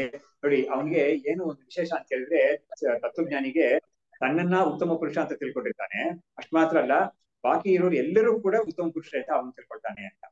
ಈ ಒಂದು ದೃಷ್ಟಿ ಸರ್ವಾತ್ಮ ಭಾವ ಅಂತ ಹೇಳ್ತಾರಲ್ಲ, ಇದನ್ನೇ ಬರದಾರಣ್ಯಕ ಉಪನಿಷತ್ತಲ್ಲಿ ಅಹಂ ಬ್ರಹ್ಮಾಸ್ಮಿ ಅಂತ ಜ್ಞಾನ ಬರುವಾಗ, ಜ್ಞಾನ ವಿಷಯ ಹೇಳುವಾಗ ಹೇಳಿದ್ದು, ಉಪನಿಷತ್ ಹೇಳುತ್ತೆ ಅದು. ತಸ್ಮಾತ್ ತತ್ ಸರ್ವಂ ಅಭವತೆ ಅಂತ. ಬ್ರಹ್ಮವಾ ಇದಮಗ್ರ ಆಸೀತ್ ತದಾತ್ಮಾನಮೇವ ಅಭೇತ್ ಅಹಂ ಬ್ರಹ್ಮಾಸ್ಮಿ ಇತಿ ತಸ್ಮಾತ್ ತತ್ ಸರ್ವಂ ಅಭವತೆ ಅಂತ ಉಪನಿಷತ್ ಹೇಳುತ್ತೆ. ಅದ್ ಹೇಳ್ಬಿಟ್ಟು ಮುಂದಕ್ಕೆ ಏನ್ ಹೇಳುತ್ತೆ ಅಂದ್ರೆ, ಹೀಗೆ ಯಾರು ತಿಳ್ಕೊಳ್ತಾರೋ, ಯಾರ ಪೈಕಿ ದೇವತೆಗಳ ಪೈಕಿ ಯಾರು ತಿಳ್ಕೊಳ್ತಾರೋ, ಅದೇ ತರ ಋಷಿಗಳ ಪೈಕಿ ಯಾರು ತಿಳ್ಕೊಳ್ತಾರೋ, ಅದೇ ತರ ಮನುಷ್ಯರ ಪೈಕಿ ಯಾರು ಅಹಂ ಬ್ರಹ್ಮ ತಿಳ್ಕೊಳ್ತಾರೋ, ಅವರು ಕೂಡ ಎಲ್ಲರೂ ಕೂಡ ಈ ತರ ಅಹಂ ಬ್ರಹ್ಮ, ಇದು ಸರ್ವಾತ್ಮ ಭಾವ ಅವ್ರಿಗೂ ಬರುತ್ತೆ ಅಂತ ಭರವಸೆ ಬರುತ್ತೆ. ಹಾಗಾಗಿ ಒಂಚೂರು ಕೂಡ ನಾನು ಹೇಳ್ತಾ ಇದ್ದೀನಿ ನಂಬೋ ಗಿಮ್ಮಂತಲ್ವೇ ಇಲ್ಲ. ಇದಾಗತ್ತೆ, ನೀನ್ ತಿಳ್ಕೊ, ನಿನ್ಗೆ ತಿಳ್ಕೊಂಡ್ರೆ ನಿನ್ಗೂ ಇದೆ ಈ ಅನುಭವ, ನಿನ್ಗೂ ಇದ್ದೇ ಇದೆ ಹೇಳುತ್ತೆ ಅದು. ಹೀಗೆ ಇವ್ರು ಹೇಳ್ತಾ ಇದಾರೆ, ಅವನು ಉತ್ತಮ ಪುರುಷ, ತಾನು ಉತ್ತಮ ಸ್ವರೂಪ ಬ್ರಹ್ಮ ಸ್ವರೂಪ ಅಂತ ಅವ್ನು ತಿಳ್ಕೊಂಡಿದ್ದಾನೆ, ಖಂಡಿತ ಇಲ್ಲ ಅಂತಿಲ್ಲ. ಅಷ್ಟ್ ಮಾತ್ರ ಅಲ್ಲ, ಅವನು ಎಲ್ಲರನ್ನೂ ಕೂಡ ಉತ್ತಮ ಬ್ರಹ್ಮ ಸ್ವರೂಪವೇ ಅವರು ಅಂತ ಕೂಡ ಅವ್ನು ತಿಳ್ಕೊಳ್ತಾನೆ ಅಂತ. ಅದು ಅವನ ಹೆಚ್ಚುಗಾರಿಕೆ ಅಂತ. ಇದು ನಮಗೆ ಎಲ್ಲಾ ಉಪನಿಷತ್ತುಗಳಲ್ಲೂ ಬರೋ ವಿಷಯವನ್ನ ಇವರು ಸಂಗ್ರಹ ಮಾಡಿ ಹೇಳ್ತಾರೆ ಈ ವಾಕ್ಯದಲ್ಲಿ. ನೋಡಿ, ಇವಾಗ ಈಶಾವಾಸ್ಯ ಉಪನಿಷತ್ತಲ್ಲಿ ಕೂಡ ಇದೇ ತರ ಬರುತ್ತೆ. ಅವಾಗ ಎಲ್ಲರಲ್ಲೂ ಕೂಡ ಅದೇ ನೋಡ್ತಾನೆ ಅವನು ಅಂತ. ಅದೇ ತರ ಗೀತೆಯಲ್ಲಿ 6ನೇ ಅಧ್ಯಾಯದಲ್ಲೂ ಬರುತ್ತೆ, ಅದು ಯೋಮಾಂ ಪಶ್ಯತಿ ಸರ್ವತ್ರ ಸರ್ವಂಚ ಮೈ ಪಶ್ಯತಿ ಅಂತ. ಸೊ ಈಗ ಎಲ್ಲದರಲ್ಲೂ ಕೂಡ ಬರೋದನ್ನ ಇವರು ಸಂಗ್ರಹ ಮಾಡಿ ಹೇಳಿದ್ರು. ಈಗ ಆದ್ಮೇಲೆ ಮುಂದಕ್ಕೆ ಈ ಜ್ಞಾನಿಯ ಸ್ವರೂಪ ಹೇಗಿರುತ್ತೆ, ಅವನ ಒಂದು ಸ್ಥಿತಪ್ರಜ್ಞ ಲಕ್ಷಣ ಅಂತೆಲ್ಲ ಹೇಳ್ತೀವಲ್ಲ, ಅದೆಲ್ಲ ಹೇಗಿರುತ್ತೆ ಅನ್ನೋದಕ್ಕೆ ಈ ಉಪನಿಷತ್ ಹೇಳೋ ರೀತಿಯಲ್ಲಿ ಇವ್ರು ಹೇಳ್ತಾ ಇದ್ದಾರೆ. ಯಾವುದು ಈ ಚಾಂದೋಗ್ಯ ಉಪನಿಷತ್ ಹೇಳ್ತಾ ಇದೆಯಲ್ಲ, ಆ ರೀತಿಯಲ್ಲಿ ಇವ್ರು ಹೇಳ್ತಾ ಇದ್ದಾರೆ. ಇಂದ್ರ ರಾಜಾದಿ ದೇಹೇಶು ನಾನಾ ಖಾದ್ಯಾನಿ ಭಕ್ಷಯನ್ ಬಾಲೈಃ ಸಾಕಂ ಹಸನ್ ಸ್ತ್ರೀಭಿಃ ಕದಾಚಿತ್ ರಮತೆ ಸಹ. ಅಲ್ಲಿ ಆ ಉಪನಿಷತ್ತಲ್ಲಿ ಸ್ತ್ರೀಭಿರ್ವಾ ಯಾನೇ ಇರ್ವಾ ಅಂತೆಲ್ಲ ಬರುತ್ತೆ, ಒಂದು ವಾಕ್ಯ ಬರುತ್ತೆ. ಅದನ್ನ ಶಂಕರಾಚಾರ್ಯರು ಹೇಗೆ ಅರ್ಥ ಮಾಡಿದ್ದಾರೆ ಅಂತ ಹೇಳಿದ್ರೆ, ಇಂದ್ರಾದಿ ದೇವತೆಗಳ ರೂಪದಲ್ಲಿ ಅವನು ಇದನ್ನೆಲ್ಲ ಅನುಭವಿಸ್ತಾ ಇರ್ತಾನೆ ಅಂತ. ಅಂದ್ರೆ ಏನಾಯ್ತು, ಇವಾಗ ನೋಡಿ ಈ ತೈತ್ರಿಯ ಉಪನಿಷತ್ತಲ್ಲಿ ಬ್ರಹ್ಮವಿದಾಪ್ನೋತಿ ಪರಂ ತದಾತ್ಮಾನಮೇವ ಅವೇತ್ ತಸ್ಮಾತ್ ಆತ್ಮಾನಮೇವ ಅವೇತ್ ಇಲ್ಲ ಬ್ರಹ್ಮವಿದಾಪ್ನೋತಿ ಪರಂ ತದೇಶಾಭ್ಯುಕ್ತ ಸತ್ಯಂ ಜ್ಞಾನಂ ಅನಂತಂ ಬ್ರಹ್ಮ ಯೋವೇದ ನಿಹಿತಂ ಗುಹಾಯಾಂ ಪರಮೇ ವ್ಯೋಮನ್ ಸೋಷ್ಟುತೆ ಸರ್ವಾನ್ ಕಾಮಾನ್ ಸಹ ಅಂತ ಒಂದ್ ಬಂತಲ್ಲಿ. ಅಂದ್ರೆ ಏನರ್ಥ ಅಂದ್ರೆ, ಯಾರು ಬ್ರಹ್ಮವನ್ನು ತಿಳ್ಕೊಳ್ತಾನೋ ತಾನು ಅಂತ, ಅವನು ಎಲ್ಲಾ ಕಾಮನೆಗಳನ್ನ ಅವನು ಪಡ್ಕೊಳ್ತಾನೆ ಅಂತ. ಅಂದ್ರೆ ಅದಕ್ಕೆ ಅರ್ಥ ಏನು ಅಂತ ಹೇಳಿದ್ರೆ, ಒಂದೊಂದು ಕಾಮನೆಯಾಗಿ ಬಿಡಿಬಿಡಿಯಾಗಿ ಹೋಗಿ ಅನುಭವಿಸ್ತಾ ಇರ್ತಾನೆ ಅಂತ ಅರ್ಥ ಅಲ್ಲ. ಅದಕ್ಕೆ ಲೋಕದಲ್ಲಿ ಏನೇನು ಕಾಮನೆಗಳಿದೆಯೋ, ಆನಂದವನ್ನು ಕೊಡೋ ಕಾಮನೆಗಳು, ಅದೆಲ್ಲವೂ ಕೂಡ ಅವನ ಸ್ವರೂಪವೇ ಆಗೋಗ್ಬಿಟ್ಟಿದೆ ಅಂತ. ಯಾಕಂದ್ರೆ ಅವನ ಹತ್ರ ಕಾಮನೆ ಇರೋದೇ ಇಲ್ಲ. ಯಾಕಂದ್ರೆ ಅವನು ಆನಂದ ಸ್ವರೂಪ ಅಂತ ತನ್ನೇ ತಿಳ್ಕೊಂಡಿರ್ತಾನೆ. ಆದ್ರೆ ಲೋಕದಲ್ಲಿರೋ ಕಾಮನೆಗಳೆಲ್ಲವೂ ಕೂಡ ಈ ಆನಂದ ಅಂತ ಬ್ರಹ್ಮಾನಂದ ಯಾವ್ದಿದೆಯೋ ಅದರ ಒಂದು ಸಣ್ಣ ಸಣ್ಣ ಕಣಗಳಷ್ಟೇ, ಅದರ ವಿಷಯಾನಂದಗಳೆಲ್ಲ ಅದರ ಕಣಗಳಷ್ಟೇ. ಹಾಗಾಗಿ ಅವನು ತನ್ನನ್ನ ಆ ಬ್ರಹ್ಮಾನಂದ, ಮೂಲಭೂತವಾದ ಬ್ರಹ್ಮಾನಂದ, ನಿರುಪಾಧಿಕವಾದ ಬ್ರಹ್ಮಾನಂದ ಅಂತ ತಿಳ್ಕೊಂಡಿರೋದ್ರಿಂದ ಈ ಲೋಕದಲ್ಲಿರೋ ಎಲ್ಲ ಆನಂದಗಳು ಕೂಡ ಅದರಲ್ಲಿ ಅಡಕವಾಗುತ್ತೆ ಅಂತ, ಅಂತರ್ಗತವಾಗುತ್ತೆ ಅಂತ. ಇದಕ್ಕೇನೆ ನಮ್ಗೆ ಗೀತೆಯಲ್ಲಿ 2ನೇ ಅಧ್ಯಾಯದಲ್ಲಿ ಆ ಶ್ಲೋಕ ಬಂದಿರೋದು ಯಾವುದು, ಯಾವಾನರ್ಥ ಉದಪಾನೆ ಸರ್ವತ ಸಂಪ್ಲುತೋದಕ್ಕೆ ತಾವಾನ್ ಸರ್ವೇಶು ವೇದೇಶು ಬ್ರಾಹ್ಮಣಸ್ಯ ವಿಜಾನತಃ ಅಂತ ಈ ಸ್ಥಿತಪ್ರಜ್ಞನ ಹೇಳುವ ಸಮಯದಲ್ಲೇನೆ ಕೊನೆಯ ಶ್ಲೋಕ ಅದು ಗೀತೆಯಲ್ಲಿ. ಏನರ್ಥ ಅಂತ ಹೇಳಿದ್ರೆ, ಯಾರೋ ಒಬ್ಬನಿಗೆ ತುಂಬಾ ದೊಡ್ಡ ಒಂದು ಕೆರೆ ಅವನು ಸೇರಿದಳು. ಇವಾಗ ಮನೇಲಿ ಒಬ್ಬರಿಗೆ ಒಂದು ಇದು ಸಂಪ್ ಇಟ್ಕೊಳ್ತಾರೆ ಕೆಲವರು, 10,000 ಲೀಟರ್ 12,000 ಲೀಟರ್ ತುಂಬಾ ದೊಡ್ಡ ಮನೆ ಕಟ್ಟೋರು ಇದೆಲ್ಲ ಇಟ್ಕೊಳ್ತಾರೆ. ಆದ್ರೆ ಒಬ್ಬನಿಗೆ ಒಂದು ದೊಡ್ಡ ಕೆರೆನೇ ಅವನಿಗೆ ಸಿಕ್ಕಿದೆ, ಅವನ್ ಪಾಲ್ಗಾಗಿದೆ, ಅದು ಏನೋ ಪಿತರಾಜ ಆಸ್ತಿ ಅವನಿಗೆ ಸಿಕ್ಕಿದೆ. ಅಂತ ಅವನಿಗೆ ಕಾರ್ ತೊಳಿಯಕ್ಕೆ ಅಥವಾ ಬೇರೆ ಏನೋ ಮಾಡಕ್ಕೆ ಅವನು ಯಾರ ಹತ್ರ ಹೋಗ್ತಾ ನೀರ್ ತಗೋಬೇಕಾಗಿಲ್ಲ, ಅವನು ಇದ್ರಲ್ಲೇ ಎಲ್ಲ ಅವನಿಗೆ ಸೇರ್ಬಿಡುತ್ತೆ ಅದು. ಹಾಗಾಗಿ ನೀರಿಂದ ಏನೇನು ಆಗಬಹುದು ಕೆಲಸಗಳು ಆ ಎಲ್ಲವೂ ಕೂಡ ಅವನಿಗೆ ಈ ಕೆರೆಯಲ್ಲೇ ಅವನಿಗೆ ಎಲ್ಲ ಅಂತರ್ಗತವಾಗುತ್ತೆ ಅಂತ ನಾವು ಹೇಗೆ ಹೇಳ್ತೀವೋ, ಅದೇ ತರ ಇನ್ನೊಂದು ಉದಾಹರಣೆ ಕೊಡ್ಬೇಕಾದ್ರೆ, ಒಂದು 10 ಲಕ್ಷ ರೂಪಾಯಿ ಇರೋನಿಗೆ ಒಂದು 500 ರೂಪಾಯಿ 1000 ರೂಪಾಯಿಗೆ ಯಾರ ಹತ್ರ ಹೋಗಿ ಕೈ ಚಾಚಬೇಕಾಗಿಲ್ಲ ಅವನಿಗೆ, ಆ ಖರ್ಚುಗಳೆಲ್ಲ ಅವನು ಇದ್ರಲ್ಲೇ ಆಗೋಗ್ಬಿಡುತ್ತೆ ಅವನಿಗೆ. ಆ ತರ ಇಲ್ಲಿ ಕೂಡ ಇವನು ಬ್ರಹ್ಮಾನಂದವೇ ತಾನು ಅಂತ, ತಾನೇ ಆನಂದ ಸ್ವರೂಪ ಬ್ರಹ್ಮ ಅಂತ ತಿಳ್ಕೊಂಡಿರೋದ್ರಿಂದ ಆ ತಿಳುವಳಿಕೆಯಿಂದ ಅವನಿಗೆ ಏನಾಗಿದೆ ಅಂತ ಹೇಳಿದ್ರೆ, ಲೋಕದಲ್ಲಿ ಏನೇನು ಸಣ್ಣ ಪುಟ್ಟ ಆನಂದಗಳೆಲ್ಲ ಇದೆಯೋ ಅದೆಲ್ಲ ಇದಕ್ಕೆ ಅಡಕವಾಗುತ್ತೆ. ಅದನ್ನ ಹೇಳಕ್ಕೆ ಅದೇನ್ ಮಾಡುತ್ತೆ, ಸೋಷ್ಣುತೆ ಸರ್ವಾನ್ ಕಾಮಾನ್ ಸಹ ಅಂತ. ಅದು ಅವನು ಎಲ್ಲಾ ಕಾಮನೆಗಳನ್ನೂ ಅವನು ಅನುಭವಿಸ್ತಾನೆ, ಒಟ್ಟಿಗೆ ಅನುಭವಿಸ್ತಾನೆ ಅಂತ. ಆ ಒಟ್ಟಿಗೆ ಅನ್ನೋದು ತುಂಬಾ ಇಂಪಾರ್ಟೆಂಟ್. ಅದ್ರಲ್ಲಿ ಒಂದೇ ಏಟಿಗೆ ಎಲ್ಲಾ ಆನಂದಗಳನ್ನ ಅನುಭವಿಸ್ಬಿಡ್ತಾನೆ. ಎಂತ ಆನಂದ ಅಂತ ಹೇಳಿದ್ರೆ, ಪಾಸ್ಟ್ ಫ್ಯೂಚರ್ ಅಂಡ್ ಪ್ರೆಸೆಂಟ್ ಎಲ್ಲಾ ಆನಂದಗಳು ಏನೇನು ಜೀವಗಳು ಯಾರು ಬ್ರಹ್ಮಾದಿ ಸ್ತಂಭ ಪರ್ಯಂತ ಏನೇನು ಸಣ್ಣ ಸಣ್ಣ ಒಂದು ಇರುವೆ ಇಂದ ಹಿಡಿದು ಆ ಬ್ರಹ್ಮನವರೆಗೂ ಇರೋ ಎಲ್ಲಾ ಆನಂದಗಳು, ಅವ್ರಿಗೆಲ್ಲ ಸಿಗೋ ಎಲ್ಲಾ ಆನಂದಗಳು ಕೂಡ ಪಾಸ್ಟ್ ಪ್ರೆಸೆಂಟ್ ಅಂಡ್ ಫ್ಯೂಚರ್ ಎಲ್ಲವೂ ಕೂಡ ಅವನಿಗೆ ಈ ಒಂದು ಆನಂದ ಸ್ವರೂಪದಲ್ಲಿ ಅವನಿಗೆ ಅಡಕ ಹೋಗ್ಬಿಟ್ಟಿದೆ. ಅದು ಅದೇ ತಾನು ಅಂತ ತಿಳ್ಕೊಳ್ತಾನೆ. ಇನ್ನು ಎಷ್ಟು ಹೇಳ್ಬೋದು ಅಂತ ಹೇಳಿದ್ರೆ, ಇದರಲ್ಲಿ ಬೃಹದಾರಣ್ಯಕದಲ್ಲೇ ಬರುತ್ತೆ ಇದು ಅಹಂ ಬ್ರಹ್ಮಾಸ್ಮಿ ಕಡೆನೆ ವಾಮದೇವ ಅನ್ನೋನು ತನ್ನ ಸ್ವರೂಪವನ್ನ ಬ್ರಹ್ಮ ಸ್ವರೂಪ ಅಂತ ತಿಳ್ಕೊಂಡು ಅವನು ಏನ್ ಹೇಳ್ತಾನೆ, ಅವ್ನು ಹೇಗೆ ಪ್ರಕಟಣೆ ಮಾಡ್ಕೊಳ್ತಾನೆ ಅಂತ ಹೇಳಿದ್ರೆ, ನಾನು ಮನುವಾಗಿದ್ದೆ, ನಾನು ಸೂರ್ಯನಾಗಿದ್ದೆ ಅಂತ ಅವ್ನು ಹೇಳ್ತಾನೆ. ಅಂದ್ರೆ ಏನರ್ಥ ಅಂತ ಹೇಳಿದ್ರೆ, ಇದಕ್ ಮುಂಚೆ ಎಲ್ಲ ಕ್ರಿಯೇಷನ್ ಒಂದೊಂದ್ ಸತಿನೂ ಆಗಿದೆಯಲ್ಲ, ಒಂದೊಂದು ಇದು ಸೈಕಲ್, ಅದೇ ಕ್ರಿಯೇಷನ್ ಸೈಕಲ್ ಅಂತ ಹೇಳ್ತೀವಲ್ಲ, ಒಂದೊಂದು ಯುಗದಲ್ಲೂ ಏನೇನ್ ಕ್ರಿಯೇಷನ್ ಆಗಿದೆಯೋ ಮುಂದಕ್ಕೆ ಏನೇನ್ ಕ್ರಿಯೇಷನ್ ಆಗುತ್ತೋ ಅದೆಲ್ಲದರಲ್ಲೂ ಕೂಡ ಏನೇನ್ ಯಾರ್ಯಾರು ಇದ್ದಾರೋ ಅದೆಲ್ಲ ನಾನೇನೆ ಅಂತ. ಈಗ ಅವನಿಗೆ ಇಂಥ ಒಂದು ಭಾವನೆ ಅವನಿಗೆ ಬರುತ್ತೆ ಅಂತ. ಅಂದ್ರೆ ಏನಾಯ್ತು, ಸರ್ವಾತ್ಮ ಭಾವ, ಆಮೇಲೆ ಒಂದು ಚೂರು ಕೂಡ ಇದು ಪರಿಚ್ಛಿನ್ನತೆ ಭಾವ ಇಲ್ಲ ಅದರಲ್ಲಿ, ಅಂತ ಒಂದು ಭಾವ ಅವನು ಪಡ್ಕೊಂಡಿದ್ದಾನೆ ಅಂತ. ಸೊ ಇಷ್ಟೆಲ್ಲ ಅದರಲ್ಲಿ ಇದೆ ಅದರಲ್ಲಿ. ಹಾಗಾಗಿ ನೋಡಿ, ಇದನ್ನೇ ಕೂಡ ನಮ್ಮ ಇವರು ವಿದ್ಯಾರ್ಥಿಗಳು ತುಂಬಾ ಚೆನ್ನಾಗಿ ಪಂಚದಶಿ ಹೇಳಿದ್ದಾರೆ. ಮಾಸ ಅಬ್ಧ ಯುಗ ಕಲ್ಪೇಶು ಕಥಾಗಮ್ಯೇಶ್ ಅನೇಕದ ನೋದೇತಿ ನಾಸ್ತಮೇತ್ಯೇಕ ಸಂವಿದೇಶ ಸ್ವಯಂ ಪ್ರಭಾ ಅಂತ ತುಂಬಾ ಚೆನ್ನಾಗಿರೋ ಶ್ಲೋಕ ಅದು. ಇದು ಅನುಸಂಧಾನ ಮಾಡಕ್ಕೆ, ಕಾಂಟೆಂಪ್ಲೇಟ್ ಮಾಡಕ್ಕೆ ತುಂಬಾ ಚೆನ್ನಾಗಿರೋ ಶ್ಲೋಕ. ಅವ್ರು ಏನ್ ಹೇಳ್ತಾರೆ ಅಂದ್ರೆ, ಒಂದು ಇಡೀ ದಿವಸ ಅದರಲ್ಲಿ ನಾವ್ ಏನೇನು ಮಾಡ್ತೀವಿ, ಏನೇನು ನಮ್ಗೆ ಜ್ಞಾನಗಳು ಬೇಕಾದಷ್ಟು ಬರುತ್ತೆ. ನಮ್ಗೆ ಸುಷುಪ್ತಿ ಅವಸ್ಥೆ ಬಿಟ್ಟು ಬಾಕಿ ಎಲ್ಲಾ ಸಮಯದಲ್ಲೂ ನಮ್ಗೆ ಏನೋ ಜ್ಞಾನಗಳು ಬರ್ತಾ ಇರುತ್ತೆ. ಹೀಗೆಲ್ಲ ಇದರಿಂದ ನಮ್ಗೆ ಏನ್ ಗೊತ್ತಾಗುತ್ತೆ ಅಂದ್ರೆ, ಜ್ಞಾನವನ್ನೆಲ್ಲ ಪಡ್ಕೊಳ್ಳೋನು ನಾನು, ಅಂದ್ರೆ ಜ್ಞಾನ ಸ್ವರೂಪ ನಾನು ಅಂತದನ್ನ ಫಸ್ಟ್ ತೀರ್ಮಾನ ಮಾಡ್ತಾರೆ ಅವರು. ಅದನ್ನ ಯುಕ್ತಿ ಶ್ರುತಿ ಏನ್ ತರೋದೇ ಇಲ್ಲ ಅವರು, ಬರೀ ಯುಕ್ತಿಯಿಂದಾನೇ ಅವ್ರು ಏನ್ ಮಾಡ್ತಾರೆ, ಒಂದು ದಿವಸದಲ್ಲಿ ನಿನ್ಗೆ ಏನೇನು ತಿಳುವಳಿಕೆ ಎಲ್ಲ ಬರುತ್ತೋ, ಶಬ್ದ ಸ್ಪರ್ಶ ರೂಪರಸ ಗಂಧ ತಿಳುವಳಿಕೆ ಎಲ್ಲ ಬರುತ್ತೋ ಅದೆಲ್ಲ ಕೂಡ ಈ ಜ್ಞಾನದ ಸ್ವರೂಪ, ಜ್ಞಾನದೇ ಬೇರೆ ಬೇರೆ ಉಪಾಧಿಗಳ ಮುಖಾಂತರ ಬಂದಿದೆ ನಿನಗೆ. ಹಾಗಾದ್ರೆ ಆ ಜ್ಞಾನಗಳೆಲ್ಲ ಪಡ್ಕೊಳ್ಳೋದು ನೀನು. ಈ ಅವಸ್ಥೆಗಳು ಮಾತ್ರ ಏನಾಗುತ್ತೆ, ಒಂದೊಂದು ಬಂದು ಹೋಗ್ಬಿಡುತ್ತೆ. ಈ 3 ಅವಸ್ಥೆಗಳು ಕೂಡ ಜಾಗೃತ ಅವಸ್ಥೆ, ಸ್ವಪ್ನಾವಸ್ಥೆ, ಸುಷುಪ್ತಿ ಅವಸ್ಥೆ, ಅದೆಲ್ಲ ಬಂದು ಹೋಗುತ್ತೆ. ಆದ್ರೆ ನೀನ್ ಮಾತ್ರ ಬಂದು ಹೋಗೋನಲ್ಲ ಅಂತ ತೋರಿಸ್ಬಿಟ್ಟು ಅವ್ರು ಏನ್ ಮಾಡ್ತಾರೆ, ಒಂದು ದಿವಸದಲ್ಲಿ ಹೇಗೆ ನೀನು ಈ 3 ಅವಸ್ಥೆಗಳಿಂದ ಬೇರೆಯಾಗಿ ನೀನು ಮಾತ್ರ ಉಳ್ಕೊಳ್ತೀಯೋ, ನಾಶವಾಗದೇನೆ ಅವಸ್ಥೆಗಳು ನಾಶವಾಗುತ್ತೋ, ಆತರ ನಿನಗೆ ಈ 1 ದಿವಸಕ್ಕೆ ತೀರ್ಮಾನ ಆಗಿದ್ದನ್ನ ಅವರು 1 ಮಂತ್ಗೆ ಎಕ್ಸ್ಟೆಂಡ್ ಮಾಡ್ತಾರೆ. 1 ಮಂತ್ಗೆ ಎಕ್ಸ್ಟೆಂಡ್ ಮಾಡಿದ್ರೆ 1 ಇಯರ್ಗೆ ಎಕ್ಸ್ಟೆಂಡ್ ಮಾಡ್ತಾರೆ. ಅದು ಆವಾಗ ಒಂದ್ ವರ್ಷಕ್ಕೂ ಇದೇ ತರನೇ, ಒಂದು ಯುಗಕ್ಕೆ ಒಂದು ಕಲ್ಪಕ್ಕೆ ಎಲ್ಲದಕ್ಕೂ ಇದೇ ತರನೇ ಅಂತ ಹೇಳ್ಬಿಟ್ಟು ಅವರು ಒಂದು ಕನ್ಕ್ಲೂಷನ್ ಮಾಡ್ತಾರೆ ಕೊನೆಯಲ್ಲಿ. ಮಾಸ ಅಬ್ಧ ಯುಗ ಕಲ್ಪೇಶು ಗತಾಗಮ್ಯೇಶು. ನೋಡಿ, ಇದಕ್ ಮುಂಚೆ ಎಷ್ಟೋ ಯುಗಗಳೆಲ್ಲ ಬಂದು ಹೋಗ್ಬಿಟ್ಟಿದೆ. ಇದಕ್ಕೆ ಆಮೇಲೆ ಕೂಡ ಇನ್ ಮುಂದಕ್ಕೆ ಎಷ್ಟೋ ಯುಗಗಳು ಬರುತ್ತೆ, ಮಾಸ ಅಬ್ಧ ಕಲ್ಪ ಯುಗಗಳೆಲ್ಲ ಬರುತ್ತೆ. ಅದು ಅವಾಗಳೆಲ್ಲದರಲ್ಲೂ ಕೂಡ ಒಂದು ಚೈತನ್ಯ ಮಾತ್ರ ಒಂದು ಇದೆಯಲ್ಲ, ಅದು ಮಾತ್ರ ಬಂದ್ ಹೋಗೋದೇ ಇಲ್ಲ. ಅದು ಯಾವತ್ತೂ ಇರೋದೇ ಇದು, ಅಚ್ಚಳಿದ ಯಾವತ್ತೂ ಇರೋದೇ ಇದು, ಆ ಸ್ವರೂಪ ನೀನು ಅಂತ ಅವ್ರು ತೋರಿಸ್ತಾರೆ.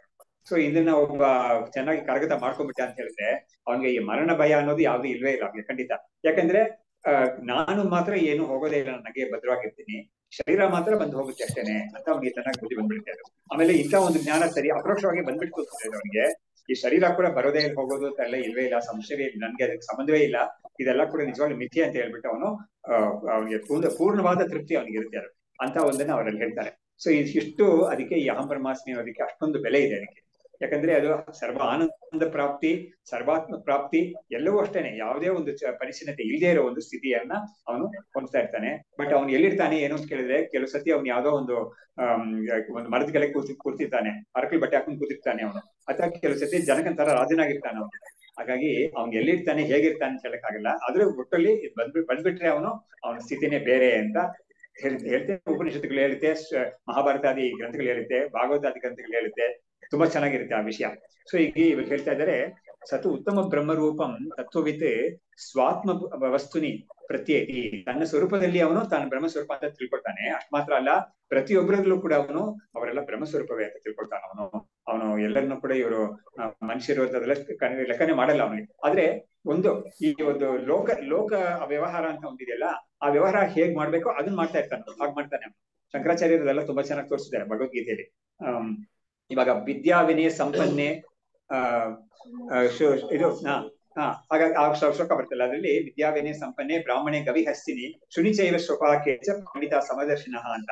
ಒಂದು ಆನೆಯಲ್ಲಿ, ಒಂದು ಹಸುವಲ್ಲಿ, ಒಂದು ನಾಯಿಯಲ್ಲಿ, ಆಮೇಲೆ ನಾಯಿ ಮಾಂಸವನ್ನು ತಿನ್ನೋ ಚಂಡಾಲನಲ್ಲಿ ಎಲ್ಲರಲ್ಲೂ ಕೂಡ ಒಂದೇ ಬ್ರಹ್ಮಸ್ವರೂಪ ಇರೋದು ಅಂತ ಇವನು ತಿಳಿತಾನೆ ಅಂತ. ಅವಾಗ ಇವನ್ ಎಲ್ಲರನ್ನು ಒಂದೇ ತರ ಟ್ರೀಟ್ ಮಾಡ್ತಾನ ಅಂತ ಕೇಳಿದ್ರೆ ಇಲ್ಲ ಇಲ್ಲ. ಅದಕ್ಕೆ ಲೋಕದಲ್ಲಿ ಧರ್ಮಶಾಸ್ತ್ರದ ಪ್ರಕಾರ ಏನು ಒಂದು ಶಿಷ್ಟರಿಗೆ ಹೇಗೆ ವ್ಯವಹಾರ ಮಾಡ್ತಾರೋ ಹಾಗೆ ಮಾಡ್ತಾನೆ ಹೊರತು ಅವನು ಅದರಲ್ಲಿ ಏನು ವ್ಯತ್ಯಾಸ ಇರೋದಿಲ್ಲ. ಇದಕ್ಕೆ ಕೆಲವರೆಲ್ಲ ಏನ್ ಮಾಡ್ತಾರೆ ಅಂದ್ರೆ, ನೋಡು ಇದೆಲ್ಲ ಒಂದೇ ತರ ತಿಳ್ಕೊಳ್ತಾನಲ್ಲ, ಹಾಗಾದ್ರೆ ಅವನು ಈ ನಾಯಿಗೆ ಹುಲ್ಲು ಹಾಕ್ತಾನ ಅಥವಾ ಬ್ರಾಹ್ಮಣನಿಗೆ ಇವನು ಹಿಂಡಿ ಬೂಸಾಲ ಹಾಕ್ತಾನೆ ಹೀಗೆಲ್ಲ ಕೇಳ್ತಾರೆ. ಅದು ಈ ತರ ಅಲ್ವೇ ಅಲ್ಲ. ಅದು ಅವ್ರವ್ರಿಗೆ ಏನೇನ್ ಮರ್ಯಾದೆ ಇದೆಯೋ ಅದ್ರ ಮಾಡ್ತಾನೆ. ಅದಕ್ಕೆ ಧರ್ಮಶಾಸ್ತ್ರ ಇದೆ, ಅದಕ್ಕೆ ಅದ್ರ ಪ್ರಕಾರ ಮಾಡ್ತಾನೆ. ಅದಕ್ಕೆ ಶಂಕರಾಚಾರ್ಯರು ಅದಕ್ಕೆ ಉದಾಹರಣೆ ಕೊಡ್ತಾನೆ.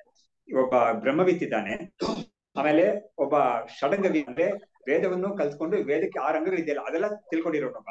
ಆಮೇಲೆ ಬರೀ ವೇದವನ್ನು ಮಾತ್ರ ಅಧ್ಯಯನ ಮಾಡ್ತಾರೆ. ಚತುರ್ವೇದವಿದೆ, ತ್ರಿವೇದಿ, ದ್ವಿವೇದಿ, ಈ ಒಂದು ವೇದ ಮಾತ್ರ ತಿಳ್ಕೊಂಡೇನು. ಇಷ್ಟು ಜನ ಬಂದಿದ್ದಾರೆ, ನೀವು ಯಾವ್ದೋ ಒಂದು ಆಹ್ವಾನ ಮಾಡಿದೀರಾ ಒಂದು ಫಂಕ್ಷನ್ಗೆ, ಎಲ್ಲರೂ ಬಂದಿದ್ದಾರೆ.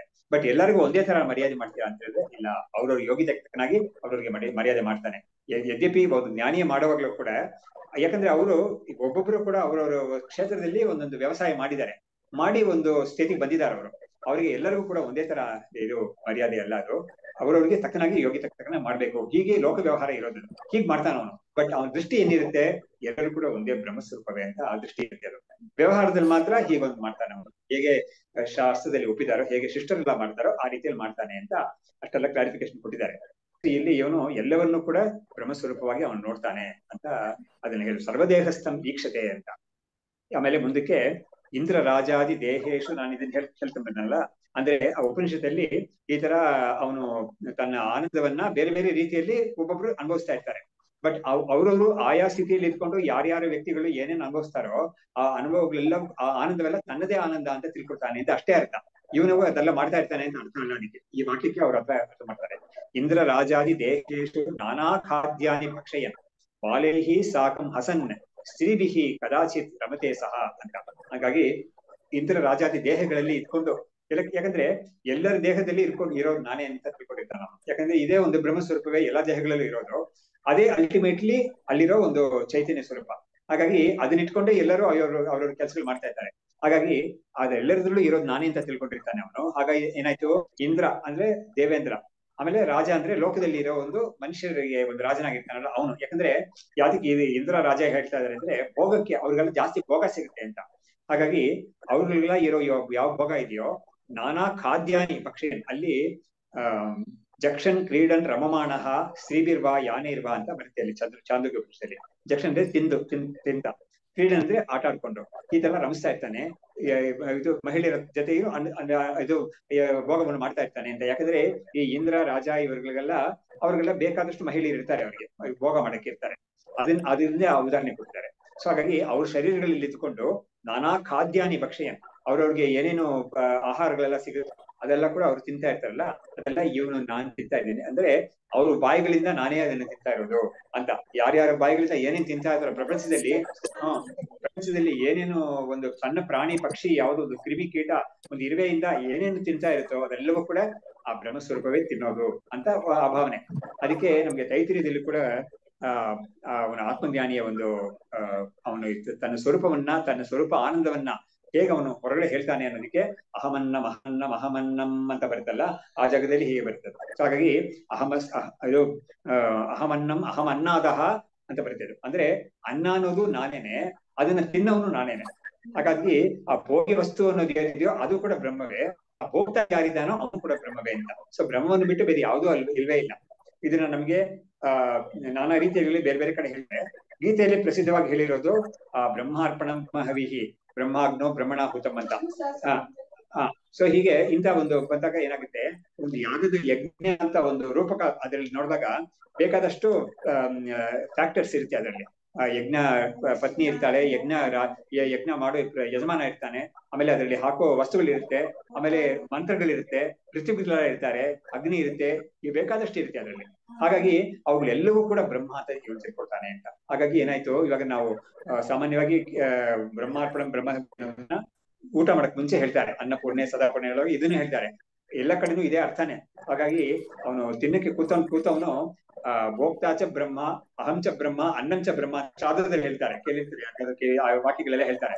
ಹಾಗಾಗಿ ಇವನು ತಿನ್ನವನು ನಾನು ಬ್ರಹ್ಮವೇ, ಯಾವ ಅನ್ನವನ್ನು ತಿಂತಾ ಇದೀನೋ ಅದು ಬ್ರಹ್ಮವೇ, ಯಾವ ತಟ್ಟೆಲೋ ಎಲೆಯಲ್ಲೋ ಹಾಕಿದಾರೋ ಅದು ಬ್ರಹ್ಮವೇ, ಬಡಿಸೋರು ಬ್ರಹ್ಮವೇ, ಆ ಸೌಟ ಬ್ರಹ್ಮವೇ, ಪಾತ್ರೆ ಬ್ರಹ್ಮವೇ, ಎಲ್ಲ ಬ್ರಹ್ಮ ಅಂತ ಬ್ರಹ್ಮವನ್ನು ಬಿಟ್ಟು ಬೇರೆ ಯಾವುದೇ ಇಲ್ವೇ ಇಲ್ಲ. ಆಮೇಲೆ ಅವರೆಲ್ಲ ಎದ್ಮೇಲೆ ಅವರು ಗೋಮೆ ಎಸ್ತಾರಲ್ಲ ಅದು ಕೂಡ ಬ್ರಹ್ಮವೇ. ಹೀಗೆ ಎಲ್ಲವೂ ಕೂಡ ಬ್ರಹ್ಮ ಅಂತ ಅವನು ತಿಳ್ಕೊಳ್ತಾನೆ ಅಂತ. ಅದಕ್ಕಾಗಿ ಆ ಒಂದು ಭಾವನೆ ನಮಗೆ ಬರ್ಬೇಕು ಅನ್ನೋ ಕಾರಣದಿಂದ ಯಜ್ಞವನ್ನ ಕೊಟ್ಟರು, ಉದಾಹರಣೆ ಕೊಟ್ಟರು. ಈ ಉದಾಹರಣೆ ನಾವು ಎಲ್ಲ ಕಡೆನೂ ನಾವು ಬಳಸ್ಕೋಬಹುದು. ಒಂದು ಕಡೆ ಒಬ್ರು ಉಪನ್ಯಾಸ ಮಾಡ್ತಾ ಇದ್ದಾರೆ, ತುಂಬಾ ಜನ ಕೇಳ್ತಾ ಇದ್ದಾರೆ ಅಂದ್ರೆ ಉಪನ್ಯಾಸ ಮಾಡೋನು ಬ್ರಹ್ಮವೇ, ಅವ್ನು ಏನ್ ಹೇಳ್ತಾ ಇದ್ದಾನೋ ಅದು ಬ್ರಹ್ಮವೇ, ಕೇಳೋರು ಬ್ರಹ್ಮವೇ, ಅವ್ರು ಯಾವ ಕುರ್ಚಿಲಿ ಕೂತಿದಾರೋ ಅದು ಬ್ರಹ್ಮವೇ. ಹೀಗೆ ಬ್ರಹ್ಮವನ್ನು ಬಿಟ್ಟು ಬೇರೆ ಕರೆಕ್ಟ್, ಹೌದು, ಸಬ್ಜೆಕ್ಟ್ ಬ್ರಹ್ಮವೇ, ಕರೆಕ್ಟ್, ಎಲ್ಲವೂ ಬ್ರಹ್ಮವೇ ಅಂತ ಈ ದೃಷ್ಟಿ ಬರ್ಬೇಕು ಅನ್ನೋದೇನೆ ಇದರ ಉದ್ದೇಶ. ಸೊ ಹೀಗೆ ಇಂದ್ರ ರಾಜಾದಿ ದೇಹೇಶು ನಾನಾ ಖಾದೆಯನ್ನೇ ಭಕ್ಷೆಯನ್ನೇ ಬಾಲೈ ಸಾಕಂ ಹಸನ್ನೆ, ಸಣ್ಣ ಮಕ್ಕಳ ಜೊತೆ ಆಟ ಆಡ್ಕೊಂಡು ಅವ್ರ ಜೊತೆ ಇದು ಆನಂದವಾಗಿ ಇರ್ತಾನವನು. ಸ್ತ್ರೀಭಿ ಕದಾಚಿತ್ ರಮತೆ ಸಹ ಯಾನೈ ಕ್ವಾಪಿ ಜ್ಞಾತಿಭಿಸ್ ಸಹಿತ ಮೋದತೆ ಖಲು. ಕೆಲವು ಸತಿ ಅವನು ಎಲ್ಲರೂ ಸೇರ್ಕೊಂಡು ಒಂದು ಹೊಸ ಗಾಡಿ ತಗೊಂಡಿದ್ದೀನಿ, ಸ್ಪೋರ್ಟ್ಸ್ ಮಾಡಲ್ ತಗೊಂಡಿದ್ದೀನಿ ನಾನು, ಎಲ್ಲರೂ ಹೋಗೋಣ ಒಂದ್ ಕಡೆ ಹೋಗ್ಬರೋಣ ಅಂತ ಹೇಳ್ಬಿಟ್ಟು ಕರ್ಕೊಂಡು ಹೋಗ್ತಾನೆ, ಯಾರನ್ನ ರಿಲೇಷನ್ಸ್ ಎಲ್ಲ ಕರ್ಕೊಂಡು ಹೋಗ್ತಾನೆ. ಈ ತರ ಅವನು ಮಾಡ್ತಾನೆ ಅಂತ. ಅಂದ್ರೆ ಏನರ್ಥ ಅಂದ್ರೆ ಯಾರ್ಯಾರು ಯಾವ್ಯಾವ ಭೋಗದಲ್ಲಿ ತೊಡಗಿದ್ದಾರೋ ಆ ಭೋಗಗಳೆಲ್ಲ ನಾನೇನೆ, ಆ ಭೋಕ್ತೃಗಳೆಲ್ಲ ನಾನೇನೆ, ಎಲ್ಲ ನಾನೇ ಅಂತ ಇವನಿಗೆ ಒಂದು ಭಾವನೆ. ಹಾಗಾಗಿ ಅದನ್ನ ಇಲ್ಲಿ ತೋರ್ಸಕ್ಕಾಗಿ ಇದೆಲ್ಲ ಹೇಳಿರೋದು ಅಷ್ಟೇ. ಸರ್ವಭಾವ ಅಂತ ಹೇಳಿದಾಗ ಎಲ್ಲದ್ರಲ್ಲೂ ಬರುತ್ತೆ, ಎಲ್ಲಾ ಭೋಗಗಳಲ್ಲೂ ನಾನೇ ಇರೋದು, ಆ ಭೋಕ್ತಾನು ನಾನೇ, ಆ ಭೋಗ್ಯವೂ ನಾನೇ ಅಂತ. ಆ ಭೋಗವೂ ನಾನೇ, ಮೂರಿರುತ್ತೆ. ಭೋಕ್ತಾ ಬೇಕು, ತ್ರಿಪುಟಿ ಅಂತ ಹೇಳ್ತಾರೆ, ಭೋಕ್ತಾ ಬೇಕು, ಭೋಗ್ಯ ಬೇಕು, ಭೋಗ ಅನ್ನೋದು ಬೇಕು, ಅದು ಮೂರು ಕೂಡ ನಾನೇ ಅಂತ. ನನ್ನ ಬಿಟ್ಟು ಬೇರೆ ಯಾವುದೂ ಇಲ್ವೇ ಇಲ್ಲ ಅಂತ. ಹೀಗೆ ಯಾನೈ ಕ್ವಾಪಿ ಜ್ಞಾತಿಭಿಶ್ಚ ಸಹಿತ ಮೋದತೆ ಖಲು ನ ಕದಾಚಿತ್ ಸ್ಮರತಿ ಏತತ್ ಬಪುಹು ಜನ ಸಮೀಪಂ ಅಂತ. ಸಮೀಪಗಂ ಅಂದ್ರೆ ಈ ಮನುಷ್ಯರಿಗೆ ಸಾಮಾನ್ಯವಾಗಿ ಇರೋ ಶರೀರ ಇದೆಯಲ್ಲ, ಆ ಶರೀರವನ್ನ ಅವನು ಜ್ಞಾಪಕ ಮಾಡ್ಕೊಳ್ಳಲ್ಲ. ಯಾಕಂದ್ರೆ ಶರೀರವನ್ನ ಅನಾತ್ಮ ಅಂತ ಬಿಟ್ಟಿದ್ದಾನ ಅವನು. ಹಾಗಾಗಿ ಅದರಲ್ಲಿಂದ ಭೋಗ ಮಾಡೋ ಯಾವ ಒಂದು ವಸ್ತು ಇದೆಯೋ, ಯಾವ ಒಂದು ಆನಂದ ಇದೆಯೋ ಅದ್ ಮಾತ್ರ ನಾನು ಅಂತ ಆನಂದ ಸ್ವರೂಪದ ಮೇಲೆ ಇವನು ಫೋಕಸ್ ಇರೋದು ಅನ್ನೋದನ್ನ ಇಲ್ಲಿ ತೋರಿಸಿದ್ರಿ. ಹೀಗೆ ಏತದ್ದೇಹೇನ ತಾದಾತ್ಮ್ಯ ಭ್ರಾಂತ್ಯ ದುಃಖಂ ಅಭೂತ್ ಪುರ ವಿವೇಕೇನ ಭ್ರಮೇ ಪೇತೆ ತದ್ ದುಃಖೋನ ಅದ್ಯ ವೀಕ್ಷತೆ. ಯಾಕಂದ್ರೆ ಅವನು ಈ ಜ್ಞಾನಿ ತನ್ನ ಈ ಒಂದು ಶರೀರವನ್ನ ನೋಡಿ ಹೇಗೆ ತಿಳಿತಾನೆ ಅಂದ್ರೆ, ಈ ಶರೀರದಿಂದಲೇ ನಾನು ಮುಂಚೆ ಈ ಶರೀರದಲ್ಲಿ ನಾನು ಅಂತ ಒಂದು ಭ್ರಾಂತಿಯಿಂದ ನಾನು ಈ ಸಂಸಾರ ಅನ್ನೋ ಒಂದು ದುಃಖವನ್ನ ಅನುಭವಿಸ್ತಾ ಇದ್ದೆ. ಇವಾಗ ಮಾತ್ರ ನಾನು ಈ ಶರೀರದಲ್ಲಿ ನಾನು ಅಂತ ಬುದ್ಧಿ ಬರೋದೇ ಇಲ್ಲ ಅವನಿಗೆ. ಅದಕ್ಕಾಗಿ ತೋರಿಸಿದ್ರು. ಯಾಕಂದ್ರೆ ಶರೀರದಲ್ಲಿ ನಾನು ಅಂತ ಬುದ್ಧಿ ಇರೋದು ಭ್ರಮೆಯಿಂದ, ಅಜ್ಞಾನದಿಂದ. ಅದೇ ಸಂಸಾರಕ್ಕೆ ಕಾರಣ. ಆದ್ರೆ ಇವನಿಗೆ ಆ ಭ್ರಮೆ ಹೋಗಿದೆ. ಅವನಿಗೆ ಆ ಭ್ರಮೆಗೆ ಮೂಲವಾಗಿದ್ದ ಒಂದು ಮೂಲ ಅವಿದ್ಯಾ ಅಜ್ಞಾನ ಅಂತ ಆಗಿದೆಯೋ ಅದೆಲ್ಲ ಹೋಗಿದೆ ಅವನಿಗೆ. ಹಾಗಾಗಿ ಇವನು ಮತ್ತೆ ಶರೀರದಲ್ಲಿ ನಾನು ಅಂತ ಬುದ್ಧಿಯನ್ನು ಮಾಡ್ಕೊಳ್ಳೋದಿಲ್ಲ ಅನ್ನಕ್ಕಾಗಿ ಈ ಒಂದು ವಾಕ್ಯವನ್ನ ಇದನ್ನು ಸೇರಿಸಿದ್ದಾರೆ, ಉಪನಿಷತ್ತಲ್ಲೇ ಸೇರಿಸಿದ್ದಾರೆ. ಅದನ್ನೇ ಇವರು ಈ ಶ್ಲೋಕ ರೂಪದಲ್ಲಿ ಹೇಳ್ತಾ ಇದ್ದಾರೆ. ಏತದ್ದೇಹೇನ ತಾದಾತ್ಮ್ಯ ಭ್ರಾಂತಿಯ ದುಃಖ ಅನುಭೂತ್ ಪುರ. ಈ ಶರೀರದಲ್ಲಿ ನನಗೆ ನಾನು ಅಂತ ಒಂದು ಬುದ್ಧಿ ಬಂದಿದ್ದರಿಂದ, ಭ್ರಾಂತಿ ಬಂದಿದ್ದರಿಂದ ನನಗೆ ದುಃಖ ಅನುಭವಿಸಿದೆ. ನಾನು ಅದಕ್ಕೆ ಮುಂಚೆ ಅಂದ್ರೆ ಏನು, ಈ ಆತ್ಮಜ್ಞಾನ ಬರಕ್ಕೆ ಮುಂಚೆ ನಾನು ದುಃಖ ಅನುಭವಿಸಿದೆ. ಇದರಲ್ಲಿ ನಾನು ಅಂತ ಬುದ್ಧಿ ಬಂದಿದ್ದರಿಂದ. ವಿವೇಕೇನ ಭ್ರಮೆ ಅಪೇತೆ. ವಿವೇಕದಿಂದ ಈ ಕ್ಷೇತ್ರ ಜ್ಞಾನ ವಿವೇಕ ಯಾವ್ದು ಹೇಳ್ಕೊಟ್ಟಿದಾರೋ ಅದರಿಂದ ಇವಾಗ ಆ ಭ್ರಮೆ ಹೋದ್ಮೇಲೆ ತದ್ ದುಃಖೋ ನ ಅದ್ಯ ವೀಕ್ಷತೆ. ಈ ದುಃಖವನ್ನ ಮತ್ತೆ ಅವನು ಅದನ್ನ ಅನುಭವಿಸೋದು. ಹೀಗೆ ಒಂದು ಹೇಳ್ಬಿಟ್ಟು ಮುಂದೆ ಹೇಳ್ತಾ ಇದ್ದಾರೆ. ಇಂದ್ರ ರಾಜಾದಿ ದೇಹೇಶು ನ ತಾದಾತ್ಮ್ಯಂ ಪುರಾಪಿಚ ಅಥೋ ನ ತದ್ದೇಹ ದುಃಖ ಶಂಕಾಪಿ ಅಸ್ಯ ನ ವಿದ್ಯತೆ.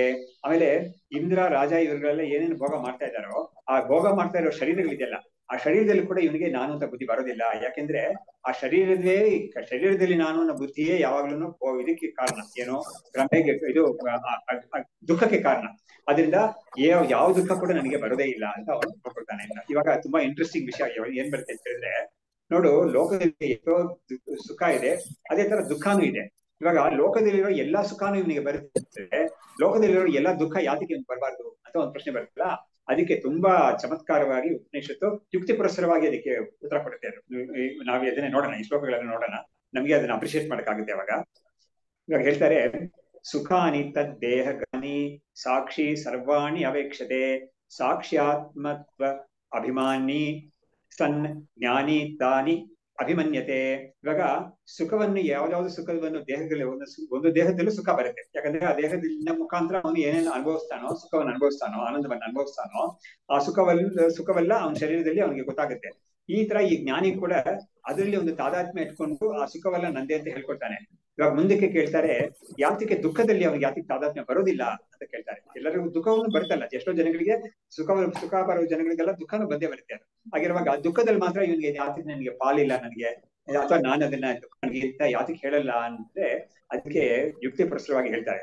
ದುಃಖಾನ್ಯಪಿ ಈಕ್ಷತೆ ಸಾಕ್ಷಿ ತಥಾಪಿ ಏತೇಷು ತತ್ವವಿತ್ ನ ಅಭಿಮಾನಂ ಉಪಾದತ್ತೆ ದುಃಖಾನಾಂ ಮಾಯಿಕತ್ವತಃ.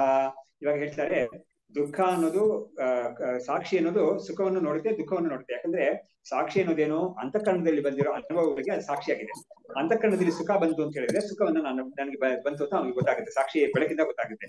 ಅದೇ ತರ ಅಂತಃಕರಣಕ್ಕೆ ದುಃಖ ಬಂದ್ರು ಕೂಡ, ಮಾನಾಪಮಾನದಿಂದ ಏನೋ ಒಂದು ಕಾರಣದಿಂದ ದುಃಖ ಬಂದ್ರು ಕೂಡ ದುಃಖನು ಬಂದಿದೆ ಅಂತ ಸಾಕ್ಷಿ ಗೊತ್ತಾಗುತ್ತೆ. ಸಾಕ್ಷಿ ಅನ್ನೋದು ಒಂದು ಲೈಟ್ ತರ. ಆ ಲೈಟ್ ನೀನು ಯಾವ ಲೈಟ್ ಕೆಳಗಡೆ ಏನೇನು ನಡೆದ್ರು ಕೂಡ ಅದೆಲ್ಲವನ್ನೂ ಅದು ತೋರಿಸುತ್ತೆ ಅಷ್ಟೇನೆ. ಆ ಲೈಟ್ ಏನು ಡಿಕ್ಟೇಟ್ ಮಾಡಲ್ಲ, ಇಂಥದ್ದೇ ನಾನು ಬೆಳಗ್ತೀನಿ, ಬೆಳಗ ಡಿಕ್ಟೇಟ್ ಮಾಡಲ್ಲ. ಹಾಗಾಗಿ ಸುಖ ಬಂದ್ರೆ ಸುಖವನ್ನು ತೋರಿಸುತ್ತೆ ಸಾಕ್ಷಿ, ದುಃಖ ಬಂದ್ರೆ ದುಃಖವನ್ನು ತೋರಿಸುತ್ತೆ. ಆದ್ರೆ ಇವನು ಸುಖದಲ್ಲಿ ಮಾತ್ರ ಇವನಿಗೆ ಅಭಿಮಾನ ಇದೆಯಲ್ಲ, ಯಾತಕ್ಕೆ ದುಃಖದಲ್ಲಿ ಅಭಿಮಾನ ಇಲ್ಲ ಅಂತ ಪ್ರಶ್ನೆ ಮಾಡ್ತಾರೆ. ಅದಕ್ಕೆ ಉತ್ತರ ಕೊಡ್ತಾರೆ ನೋಡಿ. ಏನ್ ಹೇಳ್ತಾರೆ, ಇವರೇ ಹೇಳ್ಬಿಟ್ರಿ ಇಲ್ಲಿ ಮುಂಚೆನೆ, ಈ ದುಃಖ ಅನ್ನೋದು ಮಾಯೆಯಿಂದ ಬಂದಿರೋದು ಅಂತ ಹೇಳ್ತಾರೆ.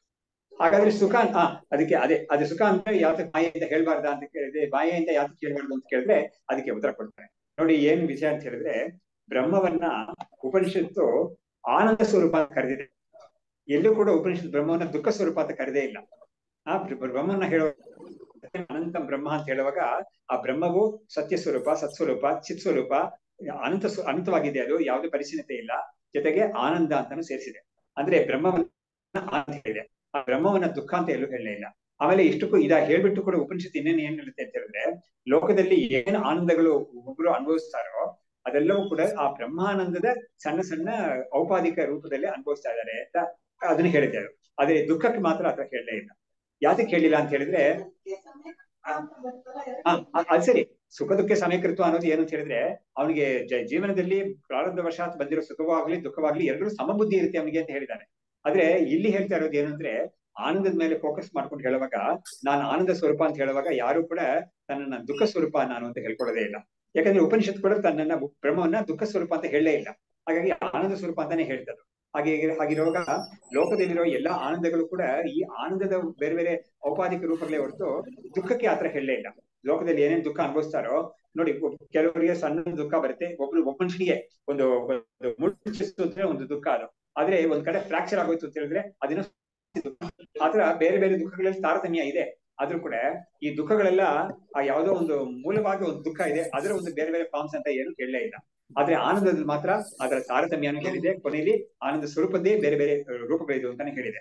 ಹೀಗಾಗಿರೋದ್ರ ಅವನಿಗೆ ಈ ಆನಂದ ದುಃಖ ಅನ್ನೋದು ಮಾಯೆಯಿಂದ ಬರೋದು ನೋಡಿ. ಆಮೇಲೆ ಇನ್ನೊಂದು ಕೂಡ ನಾವು ನೋಡ್ಬೇಕು, ಈ ಸುಖ ಅನ್ನೋದಕ್ಕೆ ಉಪನಿಷತ್ ಪ್ರಕಾರನೇ, ಶಾಸ್ತ್ರದ ಪ್ರಕಾರನೇ ಒಬ್ಬನಿಗೆ ಪುಣ್ಯ ಇರ್ಬೇಕು. ಸುಖ ಬರಬೇಕು ಅಂದ್ರೆ ಪುಣ್ಯ ಇರ್ಬೇಕು ಅವನಿಗೆ. ಪುಣ್ಯ ಇದ್ರೇನೆ ಸುಖ ಅನುಭವಿಸಕ್ ಸಾಧ್ಯ ಅವನಿಗೆ. ಹಾಗಾಗಿ ಪುಣ್ಯ ಅವನಿಗೆ ಏನಾಗುತ್ತೆ ಅಂದ್ರೆ ಸುಖ ಸಂಭವಿಸ್ಬೇಕು. ಸುಖವನ್ನು ಅನುಭವಿಸಕ್ಕೆ ಅವನಿಗೆ ಶರೀರನೂ ಚೆನ್ನಾಗಿರ್ಬೇಕು, ಆ ಶರೀರನೂ ಅದಕ್ಕೆ ಅನುಕೂಲವಾಗಿರ್ಬೇಕು ಆ ಸುಖವನ್ನು ಅನುಭವಿಸಕ್ಕೆ. ಇವಾಗ ನೋಡಿ, ಒಬ್ಬ ಕಾಯಿಲೆ ಅಲ್ಲಿ ಮಲಗಿಬಿಟ್ಟಿದ್ದಾನೆ, ಅವನಿಗೆ ಬೇರೆ ಏನು ಮಾಡಕ್ಕಾಗಲ್ಲ, ಓಡಾಡಕ್ಕಾಗಲ್ಲ, ಏನು ಮಾಡಕ್ಕಾಗಲ್ಲ. ಆದ್ರೆ ಅವನಿಗೆ ಬಾಯಿ ರುಚಿ ಮಾತ್ರ ಚೆನ್ನಾಗಿದೆ ಇಟ್ಕೊಳ್ಳೋಣ. ಅವಾಗ ಅವನಿಗೆ ಏನೋ ಮಾಡಿದರೆ ತಿಂಡಿ ತಿನ್ನಿಸ್ತಾರೆ ಅಂತ ಹೇಳಿದ್ರೆ ಅದನ್ನೆಲ್ಲ ಅವನಿಗೆ ಎಂಜಾಯ್ ಮಾಡಕ್ಕಾಗುತ್ತೆ ಅವನಿಗೆ. ಯದ್ಯಪಿ ಅವನಿಗೆ ಕೈ ಕಾಲಿಂದ ಕಾಲು ಬೀಸಿ ನಡೆಯೋದು ಅಥವಾ ಏನಾದ್ರು ಏನು ಮಾಡಕ್ಕಾಗಲ್ಲ, ಬೆಡ್ ರಿಡನ್ ಆಗೋಗಿದ್ದಾನೆ. ಆಗಿದ್ರು ಕೂಡ ಅವನಿಗೆ ನಾಲಿಗೆ ಮೇಲೆ ಏನಾದ್ರು ಇಟ್ಟಾಗ ಅದನ್ನ ರುಚಿ ನೋಡಕ್ಕಾಗುತ್ತಲ್ಲ, ಅಷ್ಟು ಮಟ್ಟ ಪುಣ್ಯ ಇದೆ ಅವನಿಗೆ. ಆ ಪುಣ್ಯ ಚೆನ್ನಾಗಿದ್ರೆ ಅವನಿಗೆ ಸಿಗುತ್ತೆ, ಅವನಿಗೆ ಅದನ್ನ ಅನುಭವಿಸಕ್ಕಾಗುತ್ತೆ ಅದು. ಬಟ್ ಅದು ಕೂಡ ಹೋಗುವ ಸಿಚುವೇಶನ್ಸ್ ಎಲ್ಲ ಇದೆಯಲ್ಲ, ಆ ನಾಲಿಗೆಯಲ್ಲಿ ಏನಿಟ್ರು ಕೂಡ ನನಗೆ ಏನು ಗೊತ್ತಾಗ್ತಾ ಇಲ್ಲ ಅಂತೆಲ್ಲ ಬರೋದಿದೆಯಲ್ಲ, ಅಂತ ಸಿಚುವೇಶನ್ ಬಂದಾಗ ಏನಾಗುತ್ತೆ, ಆ ಪುಣ್ಯ ಇಲ್ಲ ಅವನಿಗೆ ಅದನ್ನ ಅನುಭವಿಸಕ್ಕೆ. ಹಾಗಾಗಿ ಆ ಪುಣ್ಯ ಬಂದು ಇವನಿಗೆ ಅದನ್ನ ಅನುಭವಿಸ್ಬೇಕು ಅಂತ ಇದ್ದಾಗ ಅದಕ್ಕೆ ಇರೋ ಸರ್ಕಮ್ಸ್ಟೆನ್ಸಸ್ ಕೂಡ ಫೇವರಬಲ್ ಆಗಿ ಇರಬೇಕು. ದುಃಖಕ್ಕೆ ಏನಾಗುತ್ತೆ ಅಂತ ಹೇಳಿದ್ರೆ ಒಂದು ಪುಣ್ಯ ಫಲ ದುಃಖ ಅಂತ ಹೇಳಿಲ್ಲ, ದುಃಖ ಅನ್ನೋದ್ರ ಪಾಪ ಫಲ ಅಂತ ಹೇಳಿದ್ದಾರೆ.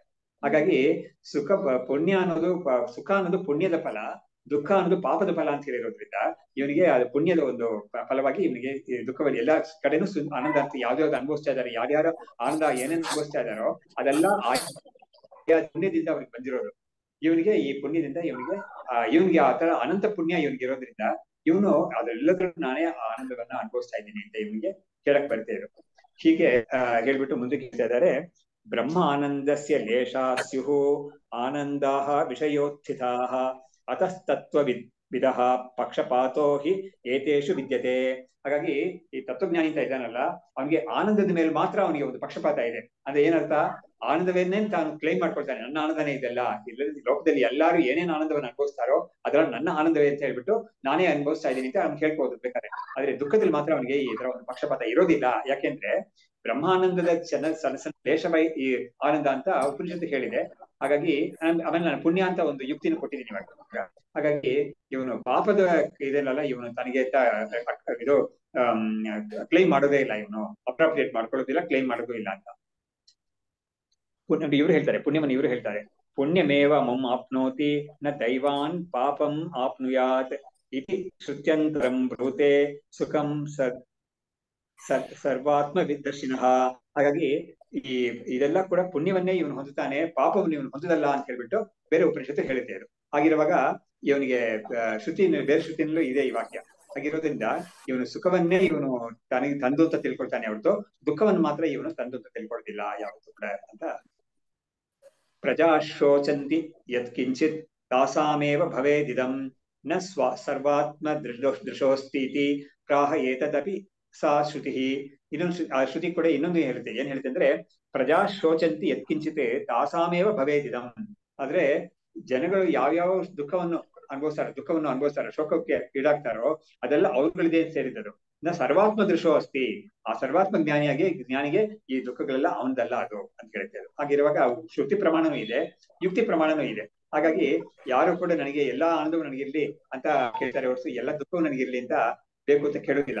ಅದ್ ಬೇಕು ಅಂತ ಎಲ್ಲಾದ್ರೂ ಕೇಳಿದ್ದಾರೆ ಅಂತ ಹೇಳಿದ್ರೆ ಅದೊಂದು ಅರ್ಥವಾದ ಅಂತ ಬರುತ್ತೆ. ಅದು ಯಾವ್ದೋ ಒಂದು ಕಥೆಯಲ್ಲಿ ನಾನು ಕೇಳಿದೆ, ಯಾವ್ದೋ ಪುರಾಣ ಕಥೆಯಲ್ಲಿ ಯಾವ್ದೋ ಒಂದು ಕಥೆಯಲ್ಲಿ ಒಬ್ಬ ತುಂಬಾ ದೊಡ್ಡ ಭಕ್ತ ಅವನು ಪರಮಾತ್ಮ ಅವನ ಮುಂದೆ ಬಂದು ಕೇಳಿದಾಗ ಏನ್ ಬೇಕು ನಿನ್ಗೆ ಕೇಳೋದು ಕೇಳಿದಾಗ, ನನಗೆ ಬೇರೆ ಏನ್ ಬೇಡ, ಲೋಕದಲ್ಲಿ ಯಾರ್ಯಾರಿಗೆ ಏನೇನು ದುಃಖಗಳಿದೆಯೋ ಅದೆಲ್ಲ ನನಗ್ ಬರ್ಲಿ, ಅವರೆಲ್ಲ ಆನಂದವಾಗಿರ್ಲಿ ಅಂತ. ಅವ್ರು ಯಾರು ಅಂತ ನನಗೆ ಮರ್ತೋಗಿದೆ, ಇವಾಗ ನೆನಪಿಲ್ಲ, ಹೆಸರು ಮರ್ತೋಗಿದೆ. ಅವ್ರು ಇದ್ರ ಕೇಳಿದ್ರು. ಹೀಗಾಗಿ ಅದೆಲ್ಲ ಏನಾಗುತ್ತೆ ಅಂತ ಹೇಳಿದ್ರೆ ಇದೆಲ್ಲ ಅರ್ಥವಾದ ಕಥೆ ಅಂತ ಹೇಳ್ಬೇಕಾಗುತ್ತೆ ಅಷ್ಟೇ. ಯಾಕಂದ್ರೆ ನೋಡಿ, ಒಂದು ಏನು ಅಂತ ಹೇಳಿದ್ರೆ ಫಸ್ಟ್ ಆಫ್ ಆಲ್ ಏನ್ ಪ್ರಶ್ನೆ ಬರುತ್ತೆ ಅಂತ ಹೇಳಿದ್ರೆ, ಯಾರಿಗೆ ದುಃಖ ಇದೆಯೋ ಅವ್ರಿಗೆ ಆ ಪ್ರಾರಬ್ಧ ಇರೋದ್ರಿಂದಾನೇ ಅವ್ರಿಗೆ ದುಃಖ ಬರ್ತಾ ಇದೆ. ಅದನ್ನ ನೀನ್ ಇನ್ನೊಬ್ಬರಿಗೆ ಕೊಟ್ಬಿಟ್ಟು ಟ್ರಾನ್ಸ್ಫರ್ ಮಾಡಕ್ಕೆಲ್ಲ ಆಗೋದೇ ಇಲ್ಲ ಅದೆಲ್ಲ. ಹಾಗಾಗಿ ಅವರೇ ಅನುಭವಿಸ್ಬೇಕು ಅಂತ ಇದೆ. ಅದರಿಂದ ಇದು ಅರ್ಥವಾದಂತಾನೆ ನಾವು ತಿಳ್ಕೋಬೇಕು ಅಂತ. ಹೀಗೆ ಪ್ರಜಾ ಶೋಚಂತಿ ಯತ್ಕಿಂಚಿತ್ ತಾಸಾಮೇವ ಭವೇತ್ ಇದಂ ನ ಸರ್ವಾತ್ಮ ದೃಶೋ ಅಸ್ತಿ ಇತಿ ಪ್ರಾಹ ಎದತ್ ಅಪಿ ಸಾ ಶ್ರುತಿ. ಸರ್ವಾತ್ಮತ್ವೇಪಿ ದೇಹಾದಿ ದೋಷ ಲೇಶೋ ಲೇಪೋ ನ ಮೇ ಅಸ್ತಿ ಅದೃಷ್ಟಾ ಸೂರ್ಯಭಾ ಯದ್ವತೆ ಚಂಡಾಲಾದಿ ಸ್ಪೃಕ್ ಅಪಿ ಅಸೌ. ಇವಾಗ ನೋಡಿ, ಸರ್ವಾತ್ಮತ್ವೇಪಿ ದೇಹಾದಿ ದೋಷ ಲೇಪೋ ನ ಮೇ ಅಸ್ತಿ. ಇವಾಗ ಸರ್ವಾತ್ಮ, ನಾನು ಎಲ್ಲಕ್ಕೂ ಆತ್ಮ ನಾನಾಗಿದ್ದೀನಿ, ನಾನೇ ಎಲ್ಲವೂ ಆಗಿದ್ದೀನಿ. ಆಗಿದ್ದು ಕೂಡ ಈ ಶರೀರಾದಿಗಳಿಂದ ದೋಷ ಅಂತ ಅದು ನನಗೆ ಅಂಟೋದೇ ಇಲ್ಲ ಅಂತ ಅವ್ನು ತಿಳ್ಕೊಳ್ತಾನೆ. ಇದಕ್ಕೆ ಒಂದು ಉದಾಹರಣೆ ಕೊಡ್ತಾನೆ. ಏನು ಅಂತ ಹೇಳಿದ್ರೆ ಕೊಡ್ತಾರೆ. ಸೂರ್ಯನ ಒಂದು ಬೆಳಕಿದೆ, ಸೂರ್ಯ ಎಲ್ಲರ ಮೇಲೂ ಬೆಳಗ್ತಾ ಇದೆ. ಸೂರ್ಯ ಅನ್ನೋದು ಒಂದು ಗಂಗೆ ಮೇಲೂ ಬೆಳಗುತ್ತೆ. ಅದು ಒಂದು ಚರಂಡಿ ನೀರು ಹೋಗ್ತಾ ಇದ್ರೆ ಚರಂಡಿಯನ್ನು ಅದು ಬೆಳಗಿಸಿ ತೋರಿಸುತ್ತೆ. ಇವಾಗ ಗಂಗೆಯನ್ನ ಸ್ಪರ್ಶ ಮಾಡಿ ಸೂರ್ಯ ಕಿರಣಗಳು ತಾನೆ ಸ್ಪರ್ಶ ಮಾಡೋದು. ಅವಾಗ ಸೂರ್ಯ ಕಿರಣಗಳು ಇದೆಲ್ಲ ಸ್ಪರ್ಶ ಮಾಡುತ್ತೆ ಅಂತ ನಾವು ಒಪ್ಪಿದೀವಿ ಅದನ್ನ, ಸನ್ ರೈಸ್ ಅನ್ನೋದು. ಇವಾಗ ಫಿಸಿಕಲ್ ಕಾಂಟ್ಯಾಕ್ಟ್ ಸೂರ್ಯನ ರಶ್ಮಿಗಳಿಗೆ ಈ ಗಂಗೆ ಜಲದ ಮೇಲೂ ಫಿಸಿಕಲ್ ಕಾಂಟ್ಯಾಕ್ಟ್ ಬರುತ್ತೆ, ಚರಂಡಿ ನೀರ್ ಮೇಲೂ ಫಿಸಿಕಲ್ ಕಾಂಟ್ಯಾಕ್ಟ್ ಬರುತ್ತೆ. ಆಗ ಬಂದ್ರು ಕೂಡ ಸೂರ್ಯನಿಗೆ ಯಾವ ದೋಷನೂ ತಟ್ಟಲ್ಲ, ಯಾವ ಪುಣ್ಯನೂ ಇಲ್ಲ, ಯಾವ ಪಾಪನೂ ಇಲ್ಲ ಅಂತ ಬರುತ್ತೆ. ಉಪನಿಷತ್ ಕೂಡ ಹೇಳುತ್ತೆ ಅಂತ ವಿಷಯಗಳೆಲ್ಲ ಹೇಳುತ್ತೆ. ಸೊ ಹೀಗಾಗಿ ಒಂದೇ ರೀತಿಯಲ್ಲೇ ಇದು ಎಲ್ಲರ ಮೇಲೆ ಇದ್ರು ಕೂಡ ಇದಕ್ಕೆ ಏನಾದ್ರೂ ಒಂದು ಲೇಪ ಇರೋದೇ ಇಲ್ಲ ಅಂತ ಹೇಳ್ತಾರೆ. ಆ ಯುಕ್ತಿಯನ್ನು ಹೇಳ್ತಾ ಇದ್ದಾರೆ. ಅದೃಷ್ಟ ಸೂರ್ಯಭಾ ಯದ್ವತೆ ಚಂಡಾಲಾದಿ ಸ್ಪೃತಿ ಅಚವು. ಇವಾಗ ಚಂಡಾಲ ಅನ್ನೋನ್ನ ಸಾಮಾನ್ಯವಾಗಿ ಅಸ್ಪೃಶ್ಯ ಅಂತ ಹೇಳ್ತಾರೆ ಶಾಸ್ತ್ರಕಾರರು. ಹಳೆ ಕಾಲದ ಒಂದು ಇದರಲ್ಲಿ ಚಂಡಾಲ ಅಂತ ಯಾರಿದಾನೋ ಅವನ್ನ ಯಾರು ಮುಟ್ಟಿಸ್ಕೋಬಾರ್ದು ಅಂತ. ಆದ್ರೆ ಅವನ ಮೇಲೆ ಸೂರ್ಯ ಅವನ ಮೇಲೆ ಬೆಳಗುತ್ತೆ. ಯಾವ ಒಂದು ಮಡಿ ಬ್ರಾಹ್ಮಣ ಒಂದ್ ಕಡೆ ಸ್ನಾನ ಮಾಡಿ ಬರ್ತಾ ಇದ್ದಾನೆ, ಗಂಗೆಯಿಂದ ಸ್ನಾನ ಮಾಡಿ ಬರ್ತಾ ಇದ್ದಾನೆ, ಆ ಕಡೆ ಒಂದು ಚಂಡಾಲನು ನಡೀತಾ ಇದ್ದಾನೆ. ಒಂದೇ ಸೂರ್ಯನೇ ಇವನನ್ನು ಬೆಳಗುತ್ತೆ, ಅವನನ್ನು ಬೆಳಗುತ್ತೆ. ಹಾಗೆ ಏನೇ ಆದ್ರೂ ಕೂಡ ಸೂರ್ಯನಿಗೆ ಮಾತ್ರ ಇವನಿಂದ ಒಂದು ದೋಷನೋ ಇವನಿಂದ ಒಂದು ಪುಣ್ಯನೋ ಏನೋ ಅದಕ್ಕೆ ಅಂಟಲ್ಲ, ಲೇಪಾನಿ ಇಲ್ವೇ ಇಲ್ಲ ಅಂತ ಹೇಳ್ತಾರೆ. ಹೀಗೆ ಹೇಳಿರೋದ್ರಿಂದ ಇವನಿಗೆ ಸರ್ವಾತ್ಮ ಭಾವ ಇದ್ರೂ ಕೂಡ ದೇಹಾಧಿಕೃತ ದೋಷ ಏನೇನಿದೆಯೋ ಆ ದೋಷ ಮಾತ್ರ ಇವನಿಗೆ ಅಂಟೋದೇ ಇಲ್ಲ ಅಂತ. ಸೊ ಹೀಗೆ ಇವನು ಇದನ್ನ ಕೂಡ ಇವರು ಎಲ್ಲಾ ವಿಧದಲ್ಲೂ ಅವನಿಗೆ ಜೀವನ್ಮುಕ್ತನ ಒಂದು ಸ್ಥಿತಿ, ಅವನ ಭಾವನೆ ಹೇಗಿರುತ್ತೆ ಅದನ್ನೆಲ್ಲ ತುಂಬಾ ಚೆನ್ನಾಗಿ ವರ್ಣನೆ ಮಾಡ್ತಾ ಇದ್ದಾರೆ ಈ ವಾಕ್ಯ ಶ್ಲೋಕಗಳಲ್ಲಿ. ಬ್ರಹ್ಮಾದ್ಯಾ ಸ್ಥಾವರಾಂತಾಯೇ ಪ್ರಾಣಿನೋ ಮೇ ವಪು ಸ್ಮೃತಾಃ ಕಾಮಕ್ರೋಧಾದಯೋ ದೋಷಾಃ ಜಾಯೇರನ್ಮೇ ಕುತೋ ಅನ್ಯತಃ. ಹೀಗೆ ಬ್ರಹ್ಮ ಮೊದಲ್ಕೊಂಡು ಎಲ್ಲಾ ಸ್ಥಾವರ ಅಂದ್ರೆ ಚರ ಅಚರ ಅಂತ ಹೇಳ್ತೀವಲ್ಲ, ಗಿಡ ಮರಗಳಿದೆಲ್ಲ ಸ್ಥಾವರ ಅಂತ. ಚರ ಅಂತ ಹೇಳಿದ್ರೆ ಪ್ರಾಣಿ ಪಕ್ಷಿಗಳಿದೆಲ್ಲ ಚರ ಅಂದ್ರೆ ಮೂವ್ ಆಗೋದು, ಜೀವಗಳು ಮೂವ್ ಆಗದೆ ಒಂದೇ ಕಡೆ ಇರೋ ಜೀವ ಅಂತ ಯಾವ್ದೇನಿದೆಯೋ ಅದಕ್ಕೆ ಚರ ಅಚರ ಅಂತ ಹೇಳೋದು. ಇದೆಲ್ಲ ಹೇಳಿದ್ದಾರೆ. ಕಾಮಕ್ರೋಧಾದಿಯೋ ದೋಷಾಹ ಜಾಯೇರನ್ ಮೇ ಕುತೋ ಅನ್ಯತಃ. ಹಾಗಾಗಿ ಈ ಕಾಮಕ್ರೋಧಾದಿ ದೋಷಗಳೆಲ್ಲ ಅವ್ರಿಗೆ ಬರ್ಬೋದೇ ಹೊರತು ನನಗೆ ಹೇಗೆ ಅದು ಬರಕ್ ಸಾಧ್ಯ ಅದು ಅಂತ ಹೇಳ್ಬಿಟ್ಟು ಮುಂದೆ ಕೇಳ್ತಾ ಇದ್ದಾರೆ. ಇತಿ ಆಚಾರ್ಯಾಹ ಬ್ರಹ್ಮಬೋಧ ಕುಶಲಾಹ ಅಭವನ್ ಪುರಾ ಸುಖ ಮಾತ್ರ ಗ್ರಾಹಿನೋ ಅತ್ರ ದೃಷ್ಟಾಂತ ಸಂತಿ ಅನೇಕಶಃ. ಹೀಗೆ ಆಚಾರ್ಯರು ಹಿಂದೆ ತುಂಬಾ ಜನ ಇದ್ದಿದ್ದಾರೆ. ಅಂದ್ರೆ ಈ ಕಾಮಕ್ರೋಧಾದಿ ದೋಷಗಳೆಲ್ಲ ನನಗೆ ಅಂಟೋದೇ ಇಲ್ಲ ಅದು ಅಂತ ಜ್ಞಾನದಿಂದ ಹೇಳಿದವರು. ಆಮೇಲೆ ಇದಕ್ಕೆ ಕೆಲವು ದೃಷ್ಟಾಂತ ಕೂಡ ನಾವು ಲೋಕದಲ್ಲಿ ಇದೆ ಅಂತ ಹೇಳ್ಬಿಟ್ಟು ಆ ದೃಷ್ಟಾಂತಗಳೆಲ್ಲ ಇವರು ಹೇಳ್ತಾ ಇದ್ದಾರೆ, ಕೆಲವುದೆಲ್ಲ ಕೊಡ್ತಾ ಇದ್ದಾರೆ. ಅಂದ್ರೆ ಬೇಕಾದಷ್ಟು ಎದುರುಗಡೆ ಈ ವಸ್ತು ಇರುವಾಗ ಕೆಲವುದನ್ನ ಮಾತ್ರ ಇದು ಗ್ರಹಣ ಮಾಡುತ್ತೆ, ಕೆಲವುದನ್ನ ಗ್ರಹಣ ಮಾಡೋದಿಲ್ಲ ಅಂತ ಹೇಳಕ್ಕೆ ಕೆಲವು ದೃಷ್ಟಾಂತಗಳೆಲ್ಲ ಲೋಕದಲ್ಲಿ ಇದೆ ಅಂತ ಕೆಲವರು ಹೇಳಕ್ ಶುರು ಮಾಡ್ತಾರೆ ಇವರು. ಏನಂತ ಹೇಳಿದ್ರೆ, ವೃಕ್ಷೇ ಮಧುಕರ ಪುಷ್ಪರಸಂ ಗೃಹಾತಿ ನ ಇತರತೆ ಯತಿ ಭಿಕ್ಷಾಂ ಆದದತ್ತೆ ಉದಾದತ್ತೆ ನ ಆಶೌಚ್ಯಂ ಕಸ್ಯಚಿತ್ ಗೃಹೆ.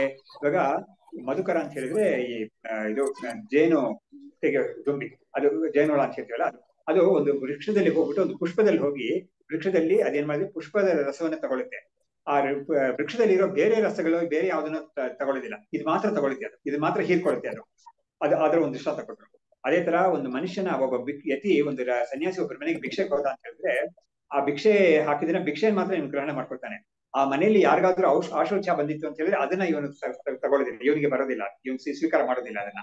ಅಂದ್ರೆ ಏನರ್ಥ ಅಂತ ಹೇಳಿದ್ರೆ ಅವ್ರ ಮನೆಯಲ್ಲಿ ಏನೇ ದೋಷಗಳು ಏನಾದ್ರೂ ಇದ್ರು ಕೂಡ ಇವನ್ಗೆ ಅದೆಲ್ಲ ಅಂಟೋದಿಲ್ಲ, ಇವನ್ ಬೇಕಾದೇನು ಭಿಕ್ಷೆ ಮಾತ್ರ ಇವನಿಗೆ ಬೇಕಾಗಿರೋದು. ಹಾಗಾಗಿ ಆದ್ರೆ ಒಂದು ಇವಾಗ ಶಿಷ್ಟರಾಗಿದ್ರೆ ಸರಿಯಾದ ಜನ ಒಳ್ಳೆ ವ್ಯಕ್ತಿಗಳಾಗಿದ್ರೆ ಆಶೋಚ ಇದ್ರೆ ಅವ್ರು ಕೊಡಲ್ಲ, ಹಾಕೋದಿಲ್ಲ. ಆದ್ರೆ ಇದು ಉದಾಹರಣೆ ಯಾಕೆ ಕೊಡ್ತಾರೆ ಅಂತ ಹೇಳಿದ್ರೆ, ಅಕಸ್ಮಾತ್ ಯಾರಾದ್ರೂ ಆತರ ಒಂದ್ ಕಡೆ ಇವನು ಹೋಗಿದ ಕಡೆ ಏನಾದ್ರು ಇದ್ರು ಕೂಡ ಇವನಿಗೆ ಗೊತ್ತಿಲ್ಲದೆ ಇದ್ರು ಕೂಡ ಅಥವಾ ಅವ್ರಿಗೂ ಗೊತ್ತಿಲ್ಲ ಅಂತ ಇಟ್ಕೊಳ್ಳೋಣ, ಇವನಿಗೆ ಏನು ಬರೋದೇ ಇಲ್ಲ ಅದರಿಂದ ಅದೆಲ್ಲ ಇವನು ಸ್ವೀಕಾರ ಮಾಡ್ಕೊಳ್ಳೋದೇ ಇಲ್ಲ, ಇವನ್ಗೆ ಅದ್ರಲ್ಲಿ ತಟ್ಟೋದು ಇಲ್ಲ. ಇನ್ನೊಂದು ಕೂಡ ಹೇಳಿದ್ದಾರೆ, ಈ ಯತಿಗಳಾಗಿರೋರಿಗೆ ಭಿಕ್ಷೆ ತಗೊಳ್ಳೋದಕ್ಕೆ ಅವ್ರಿಗೆ ಕೆಲವು ಬೇರೆ ಬೇರೆ ಸ್ಮೃತಿಗಳು ಬೇರೆ ಬೇರೆ ಹೇಳ್ತಾರೆ. ಇವರು ಈ ತ್ರೈವರ್ಣಿಕಲದಲ್ಲಿ ಯಾರು ಬೇಕಾದ್ರೆ ಎಲ್ಲಿ ಬೇಕಾದ್ರೆ ತಗೋಬಹುದು, ಇವರು ಸ್ವೀಕಾರ ಮಾಡ್ಕೋಬಹುದು ಅಂತ ಅವ್ರು ಹೇಳ್ತಾರೆ. ಇನ್ನೊಂದು ಏನ್ ಹೇಳ್ತಾರೆ ಅಂದ್ರೆ, ಇವನಿಗೆ ಎಲ್ಲಿಂದ ಸ್ವೀಕಾರ ಮಾಡಿದ್ರು ಕೂಡ ತ್ರೈವರ್ಣಿಕರು ಅಂತ ಹೇಳಿದ್ರೆ ಬ್ರಾಹ್ಮಣ, ಕ್ಷತ್ರಿಯ, ವೈಶ್ಯರು ಅಂತ. ಇವಾಗ ಕೆಲವು ಕಡೆ ಏನ್ ಹೇಳುತ್ತೆ ಅಂದ್ರೆ, ಇವನಿಗೆ ಭಿಕ್ಷೆ ಅನ್ನೋದು ಇವನ್ ಪಾತ್ರೆಯಲ್ಲಿ ಬಿದ್ದಿದ ತಕ್ಷಣ ಅದು ಶುದ್ಧ. ಅವ್ರು ಏನ್ ಕೊಟ್ಟರು, ಏನೇ ಇದ್ರು ಕೂಡ, ಅವ್ರ ಜನ ಏನೇ ಇದ್ರು ಕೂಡ, ಅವ್ರು ಹೇಗೆ ಇದ್ರು ಕೂಡ ವ್ಯಕ್ತಿಗಳು, ಅವ್ರ ಮನಸ್ಸು ಹೇಗಿತ್ತೋ ಅಥವಾ ಅವ್ರು ಹೇಗ ಸರಿಯಾಗಿ ಮಾಡಿದಾರೋ ಸರಿಯಾಗಿ ಮಾಡಿಲ್ವೋ, ಅದ್ರಲ್ಲಿ ಯಾವ ತರ ಶುದ್ಧತೆ ಇತ್ತು ಇಲ್ವೋ, ಅದ್ರ ತಟ್ಟೆ ಇವನು ಭಿಕ್ಷೆ ಪಾತ್ರಕ್ಕೆ ಬೆಂದ ಮೇಲೆ ಇವನಿಗೆ ಅದು ಆಗುತ್ತೆ. ಹೀಗೆಲ್ಲ ಒಂದು ಇದೆ. ಹಾಗಾಗಿ ಇವ್ರು ಹೇಳ್ತಾರೆ, ಯತಿ ಭಿಕ್ಷಾಂ ಆದದತ್ತೆ ಉದಾದತ್ತೆ ನ ಅಶೋಚೋಚ್ಯಂ ಕಸ್ಯಚಿತ್ ಗೃಹೆ. ಹಾಗಾಗಿ ಯಾವ ಮನೆಯಲ್ಲಿ ಕೂಡ ಆಶೋಚ್ಯವನ್ನು ತಗೊಳ್ಳೋದಿಲ್ಲ, ಭಿಕ್ಷೆಯನ್ನು ಮಾತ್ರ ಇವನು ತಗೊಳ್ತಾನೆ ಅಂತ. ಮುಂದಕ್ಕೆ ಹೇಳ್ತಾರೆ, ಮೂರ್ಖಸ್ಯಾಪಿ ಸುಖೇ ಪಕ್ಷಪಾತೋಸ್ತಿ ಇತ್ಯುಚ್ಯತೆ ಯದಿ ತರ್ಹಿ ತಸ್ಯ ಪ್ರಸಿದ್ಧ್ಯರ್ಥಂ ತತ್ವಂ ಸೋಪಿ ಅವಗಚ್ಚತು. ಇವಾಗ ಮೂರ್ಖನಿಗೂ ಕೂಡ ಅವನಿಗೆ ಸುಖಮೇ ಭೂಯಾತ್ ದುಃಖಮೇ ಮಾಭೂತತೆ ಇರುತ್ತೆ. ಯಾರೇ ಒಬ್ಬರಿಗೆ ಕೂಡ ಒಂದು ಏನು ಗೊತ್ತಿಲ್ಲದೆ ಇರೋ ಒಬ್ಬ ಇದ್ದಂತಿದ್ರು ಕೂಡ ಅವನಿಗೆ ಕೂಡ ನನಗೆ ಸುಖವೇ ಉಂಟಾಗ್ಲಿ, ದುಃಖ ನನಗೆ ಬೇಡ ಅಂತಾನೆ ಇರುತ್ತೆ, ಅವನಿಗೆ ಯಾರಿಗೂ ಕೂಡ ಇರುತ್ತೆ. ಹೀಗಿರುವಾಗ ನೀವು ಜ್ಞಾನಿಗೆ ಏನು ಹೆಸರುಗಾರಿಕೆ ಹೇಳ್ತಾ ಇದ್ದೀರಾ ಅಂತ ಕೇಳಿದ್ರೆ, ಅದಕ್ಕೆ ಇವ್ರು ಹೇಳ್ತಾ ಇದ್ದಾರೆ, ನೋಡು ಅವನಿಗೆ ಅದು ಸರಿಯಾದ ಅರ್ಥದಲ್ಲಿ ಅವನಿಗೆ ಕೂಡ ಸಿಕ್ಕವೇ ಬೇಕು ನನಗೆ ಅಂತ ಅವನಿಗೆ ಸಿದ್ಧ ಆಗ್ಬೇಕಾದ್ರೆ ಅವನು ಕೂಡ ಜ್ಞಾನಿ ಆಗ್ಲಿ ಬೇಕಾದ್ರೆ. ಯಾಕಂದ್ರೆ ನೋಡಿ, ಒಬ್ಬನಿಗೆ ಎಲ್ಲಾ ಕಡೆನೂ ಇರೋ ಸುಖ ನನ್ನ ಸುಖನೇ ಅಂತ ತಿಳಿಬೇಕಾದ್ರೆ ಅದು ಸಾಮಾನ್ಯ ಅಲ್ಲ. ಅದು ಇಂಥ ಜ್ಞಾನ ಬಂದ್ರೇನೆ ಅದು ಆತರ ಅರ್ಥ ಮಾಡ್ಕೊಳಕ್ ಆಗೋದು. ಇಲ್ಲಿವರೆ ಏನಾಗುತ್ತೆ ಅಂದ್ರೆ, ಒಬ್ಬನಿಗೆ ತನಗಿರೋ ಸುಖಕ್ಕಿಂತ ಇನ್ನೊಬ್ಬರಿಗೆ ಜಾಸ್ತಿ ಸುಖ ಆಯ್ತು ಅಂತ ಹೇಳಿದ್ರೆ ಅಸೂಯೆ ಬರುತ್ತೆ ಇವನಿಗೆ, ಹೊಟ್ಟೆ ಕಿಚ್ಚು ಬರುತ್ತೆ. ಹಾಗಾಗಿ ಅದೇ ತರ ಇನ್ನೊಬ್ಬನಿಗೆ ಇವನ್ ನೋಡಿದ್ರೆ ಅವನಿಗೆ ಹೊಟ್ಟೆ ಕಿಚ್ಚು ಬರುತ್ತೆ, ಈಗೆಲ್ಲ ಇರುತ್ತೆ. ಹೀಗಿರುವಾಗ ಜ್ಞಾನಿಗೆ ಮಾತ್ರನೇ ಆತರ ಅಂತ ವಿಷಯಗಳೆಲ್ಲ ಯಾವ್ದು ಇರೋದೇ ಇಲ್ಲ. ನಿನಗೆ ಆನಂದ ಮಾತ್ರ ಎಲ್ಲೆಲ್ಲಿ ಏನೇನು ಆನಂದ ಇದೆಯೋ ಅದೆಲ್ಲ ನನ್ನ ಆನಂದ ಅಂತ ಅವನು ತಿಳ್ಕೊಳ್ತಾನೆ ಅಂತ. ಸೊ ಹೀಗೆ ಮೂರ್ಖನಿಗೆ ಕೂಡ ಹಾಗಾದ್ರೆ ಅವನಿಗೆ ಆನಂದವೇ ನನಗೆ ಬರಲಿ, ದುಃಖ ಬೇಡ ಅಂತ ಅವನಿಗೂ ಇರುತ್ತಲ್ಲ ಅಂತ ಕೇಳಿದ್ರೆ, ಅದಕ್ಕೆ ಹೇಳ್ತಾ ಇದ್ರೆ ಅವನಿಗೂ ಕೂಡ ಈ ರೀತಿಯಾದ ಒಂದು ಸರ್ವಾತ್ಮಕವಾದ ಒಂದು ಆನಂದ ಅವನಿಗೂ ಅನುಭವಿಸ್ಬೇಕು ಅಂತ ಹೇಳಿದ್ರೆ ಅವನು ಜ್ಞಾನಿ ಆಗ್ಲಿ ಅಂತ ಹೇಳ್ತಾರೆ. ಆಮೇಲೆ ತತ್ವೇ ಬುದ್ಧೇ ಸ್ವದೇಹೇನ ತಾದಾತ್ಮ್ಯಂ ನ ಸ್ಮರತ್ಯಸೌ ತೇನ ದುಃಖೇ ನಷ್ಟೇಥ ಸುಖಮೇ ತತ್ ಸದಾ ಈಕ್ಷತೆ. ಹೀಗಾಗಿ ತತ್ವೇ ಬುದ್ಧೇ, ತತ್ವ ಸಾಕ್ಷಾತ್ಕಾರ ಆದ್ಮೇಲೆ ಸ್ವದೇಹೇನ ತಾದಾತ್ಮ್ಯಂ ನ ಸ್ಮರತಿ ಅಸೌ, ತನ್ನ ಶರೀರದ ಜೊತೆಗೆ ಅವನು ತಾದಾತ್ಮ್ಯ ಅನ್ನೋದು ಇರೋದಿಲ್ಲ ಅವನಿಗೆ. ಹಾಗಿರೋದ್ರಿಂದ ತೇನ ದುಃಖೇ ವಿನಷ್ಟೇ ಅಥ ಸುಖಂ ಏವ ಸದಾ ಈಕ್ಷತೆ. ಅದರಿಂದ ಈ ಶರೀರದ ಜೊತೆಗೆ ಒಂದು ತಾದಾತ್ಮ್ಯ ಇದ್ದಿದ್ದರಿಂದ ಯಾವ ಒಂದು ದುಃಖ, ಸಂಸಾರ ದುಃಖ ಅಂತ ಇತ್ತೋ ಅದು ಇವನಿಗೆ ಹೋಯ್ತು, ಇವಾಗ ನಿಮಗೆ ಇರೋದೇ ಇಲ್ಲ. ಅವಾಗ ಏನ್ ಮಾಡ್ತಾನೆ, ಇರೋ ಒಂದು ಸುಖ ಮಾತ್ರ, ಅದು ಪುಣ್ಯದಿಂದ ಬಂದಿರೋದು, ಅದು ಮಾತ್ರ ನನಗೆ ಯಾವಾಗ ಕೂಡ ಆನಂದ ಅನ್ನೋದು ಎಲ್ಲಿ ಏನಂತ ಇದ್ರು ಕೂಡ ಅದು ನನ್ನ ಆನಂದದ ನಾನಾ ರೀತಿಯಾದ ಒಂದು ಬೇರೆ ಬೇರೆ ಔಪಾಧಿಕವಾದ ಆನಂದ ಅಷ್ಟೇನೆ ಅಂತ ಇವನು ತಿಳಿತಾನೆ. ನೋಡಿ, ಅದ್ರಲ್ಲಿ ಕೂಡ ಏನ್ ಅರ್ಥ ಅಂತ ಹೇಳಿದ್ರೆ, ಈ ಆನಂದ ಅಂತ ಯಾವ್ದಿದೆಯೋ ಸಣ್ಣ ಸಣ್ಣ ಆನಂದ ಇರುತ್ತಲ್ಲ ಅದೆಲ್ಲ ಕೂಡ ಔಪಾಧಿಕ ಅಂತ ಹೇಳಿದ್ರು. ಆದ್ರೆ ಔಪಾಧಿಕವಾದ ಆನಂದದಲ್ಲಿ ಆ ಉಪಾಧಿಯನ್ನು ಬಿಟ್ಬಿಟ್ರೆ ಶುದ್ಧವಾದ ಆನಂದ ಅಂತ ಆಯ್ತು. ಆ ಶುದ್ಧವಾದ ಆನಂದವನ್ನೇ ಇವನು ತಾನು ಅಂತ ತಿಳ್ಕೊಳ್ತಾನೆ, ತನ್ನ ಸ್ವರೂಪ ಅದು ಅಂತ ತಿಳ್ಕೊಳ್ತಾನೆ ಹೊರತು ಆ ಉಪಾಧಿ ಸಹಿತವಾಗಿ ತನ್ನದು ಅಂತ ತಿಳ್ಕೊಳ್ಳೋದಿಲ್ಲ ಇವನು ಅಂತ. ಅದನ್ನು ಕೂಡ ನಾವು ಗಮನಿಸ್ಬೇಕು. ಯಾಕಂದ್ರೆ ನಮಗೆ ಬೇಕಾದಷ್ಟು ಕಡೆ ತೋರಿಸ್ಕೊಟ್ಟಿದ್ದಾರೆ ಇವಾಗ. ಕರೆಕ್ಟ್. ಆಮೇಲೆ ಈ ಪ್ರತಿಬೋಧ ವಿದಿತಂ ಮತಂ ಅಮೃತತ್ವಂ ಹಿ ವಿಂದತೆ ಅಂತ ಇದರಲ್ಲಿ ಕೇನೋಪನಿಷತ್ತಲ್ಲಿ ಒಂದು ಬರುತ್ತೆ. ಅಂದ್ರೆ ನಮ್ಗೆ ಎಚ್ಚರಾವಸ್ಥೆಯಲ್ಲಿ ಪೂರ್ತಿ, ಆಮೇಲೆ ಸ್ವಪ್ನಾವಸ್ಥೆಯಲ್ಲಿ ಕೂಡ ಅಷ್ಟೇ, ನಮ್ಗೆ ಏನೇನೋ ಜ್ಞಾನಗಳು ಬರ್ತಾ ಇರುತ್ತೆ. ಆ ಜ್ಞಾನಗಳೆಲ್ಲ ಕೂಡ ಏನೇನು ಜ್ಞಾನ ಬಂದ್ರು ಸರಿ, ಅದು ಎಂತ ಜ್ಞಾನವಾಗ್ಲೂ ಇರಬಾರಿಲ್ಲ, ಅದು ಇರೆಸ್ಪೆಕ್ಟಿವ್ ಆಫ್ ಎನಿ ಇದು ವಾಟ್ ಕಂಟೆಂಟ್, ಜ್ಞಾನದ ಕಂಟೆಂಟ್ ಏನೇ ಆಗಿದ್ರು ಪರವಾಗಿಲ್ಲ, ಆ ಜ್ಞಾನ ಅಂತ ಒಂದು ಬಂತಲ್ಲ ಅದು ಈ ಬ್ರಹ್ಮಜ್ಞಾನವೇ ಅಂತ ಹೇಳ್ತಾರೆ. ಬ್ರಹ್ಮ ಸ್ವರೂಪವೇ ಅದು ಅಂತ. ಹಾಗೆ ನಾವು ಕೂಡ ಅನುಸಂಧಾನ ಮಾಡಿ ನಮ್ಗೆ ಪ್ರತಿ ಇದು ಜ್ಞಾನ ಬರುವಾಗ್ಲೂ ಕೂಡ ಶಬ್ದ ಜ್ಞಾನ ಬರುತ್ತೆ, ರಸಜ್ಞಾನ ಬರುತ್ತೆ, ಆಮೇಲೆ ಇದು ಗಂಧ ಜ್ಞಾನ ಬರುತ್ತೆ. ಏನೇ ಜ್ಞಾನಗಳು ಬಂದ್ರು ಕೂಡ ಇದೆಲ್ಲ ಅದ್ರಲ್ಲಿರೋ ಈ ಶಬ್ದ ಸ್ಪರ್ಶ ರೂಪ ರಸ ಗಂಧ ಅಂತ ಉಪಾಧಿನ ಬಿಟ್ಬಿಟ್ಟು ನೋಡಿದ್ರೆ ಜ್ಞಾನ ಆಗ್ತದೆ. ಸೊ ಜ್ಞಾನ ಪ್ಲಸ್ ಶುದ್ಧ. ನೋಡಿ ಏನಂದ್ರೆ ಬ್ರಹ್ಮಜ್ಞಾನ ಅಂತ ಯಾವ್ದೊಂದು ಮೂಲಭೂತವಾದ ಸ್ವರೂಪ ಜ್ಞಾನ ಅಂತ ಇದೆಯಲ್ಲ, ಶುದ್ಧವಾದ ನಿರುಪಾಧಿಕ ಜ್ಞಾನ, ಅದ್ರ ಪ್ಲಸ್ ಯಾವ್ದೋ ಒಂದು ಉಪಾಧಿ. ಇವನಿಗೆ ಏನ್ ಮಾಡ್ಬೇಕಾಗುತ್ತೆ, ಉಪಾಧಿನ ಮಾತ್ರ ಇವನು ಇಂಟೆಲೆಕ್ಚುಯಲ್ ಆಗಿ ಮೈನಸ್ ಮಾಡ್ಬಿಟ್ಟು ಅದನ್ನ ತೆಗೆದುಬಿಟ್ರೆ ನನಗೆ ಶುದ್ಧ ಜ್ಞಾನ ಮಾತ್ರ ಇರೋದು ಅಂತ ಇವನು ಅದನ್ನೇ ಇವನು ಆಕ್ಚುಲಿ ಅನುಭವಿಸ್ತಾ ಇದ್ದಾನೆ, ಅದೇ ಗೊತ್ತಾಗ್ತಾ ಇಲ್ಲ ಅಷ್ಟೇನೆ ಅಂತ. ಇನ್ಫ್ಯಾಕ್ಟ್ ಇವರು ನಮ್ಮ ಶಂಕರಾಚಾರ್ಯರು ಈ ಆತ್ಮಬೋಧ ಅನ್ನೋ ಗ್ರಂಥದಲ್ಲಿ ಹೇಳಿದ್ದಾರೆ ಅಂತ ನೆನಪು. ಹೇಳ್ತಾರೆ, ಎಲ್ಲಾರು ಕೂಡ ಅವರು ತಿಳಿದವನಾಗ್ಲಿ ತಿಳಿದೇವನಾಗ್ಲಿ ಪ್ರತಿಯೊಬ್ರು ಕೂಡ ಏನೇನು ವ್ಯವಹಾರ ಮಾಡ್ತಾ ಇದ್ದಾರೋ ಆ ವ್ಯವಹಾರ ಎಲ್ಲವನ್ನು ಕೂಡ ಬ್ರಹ್ಮ ಜೊತೆಗೆ ಮಾಡ್ತಾ ಇದ್ದಾರೆ ಅಂತ ಹೇಳ್ತಾರೆ. ಏನ್ ವ್ಯವಹಾರ ಮಾಡ್ತಾ ಇದ್ರು ಕೊಟ್ಟ ಒಂದು ತಗೊಂಡ ಏನೇ ಮಾಡಿದ್ರು ಕೂಡ ಎಲ್ಲವೂ ಕೂಡ ಬ್ರಹ್ಮ ಜೊತೆಗೆ ಮಾಡ್ತಾ ಇದ್ದಾನೆ ಈ ವ್ಯವಹಾರ. ಅದನ್ನ ತಿಳ್ಕೊಳ್ತಾ ಇದ್ದಾರೆ ಜನರು ಅಷ್ಟೇನೆ. ಸೊ ಹೀಗೆ ಇದನ್ನ ನಾನಾ ರೀತಿಯಲ್ಲಿ ಅದನ್ನ ತೋರಿಸ್ಕೊಟ್ಟಿದ್ದಾರೆ. ಇದನ್ನ ನಮ್ಮ ಶೃಂಗೇರಿಯಲ್ಲಿ ನಡೆದಿದ್ದ ಒಂದು ಒಂದು ಘಟನೆ, ಒಂದು ತಮಾಷೆ ಘಟನೆ ಅಂತ ಹೇಳ್ತಾರೆ. ಚಂದ್ರಶೇಖರ ಭಾರತಿಗಳಿದ್ದಾಗ ಇನ್ನೊಬ್ಬರು ಸನ್ಯಾಸಿ ಒಬ್ಬರಿದ್ರಂತೆ. ಅವರು ಚಂದ್ರಶೇಖರ ಭಾರತಿಗಳ ಹತ್ರ ಒಂದು ರಿಪೋರ್ಟ್ ಮಾಡಿದ್ರಂತೆ. ನೋಡಿ, ಈ ಆನೆ ಇದೆಯಲ್ಲ, ಅದನ್ನ ಈ ನಾಯಿ ಕಚ್ಬಿಡ್ತು.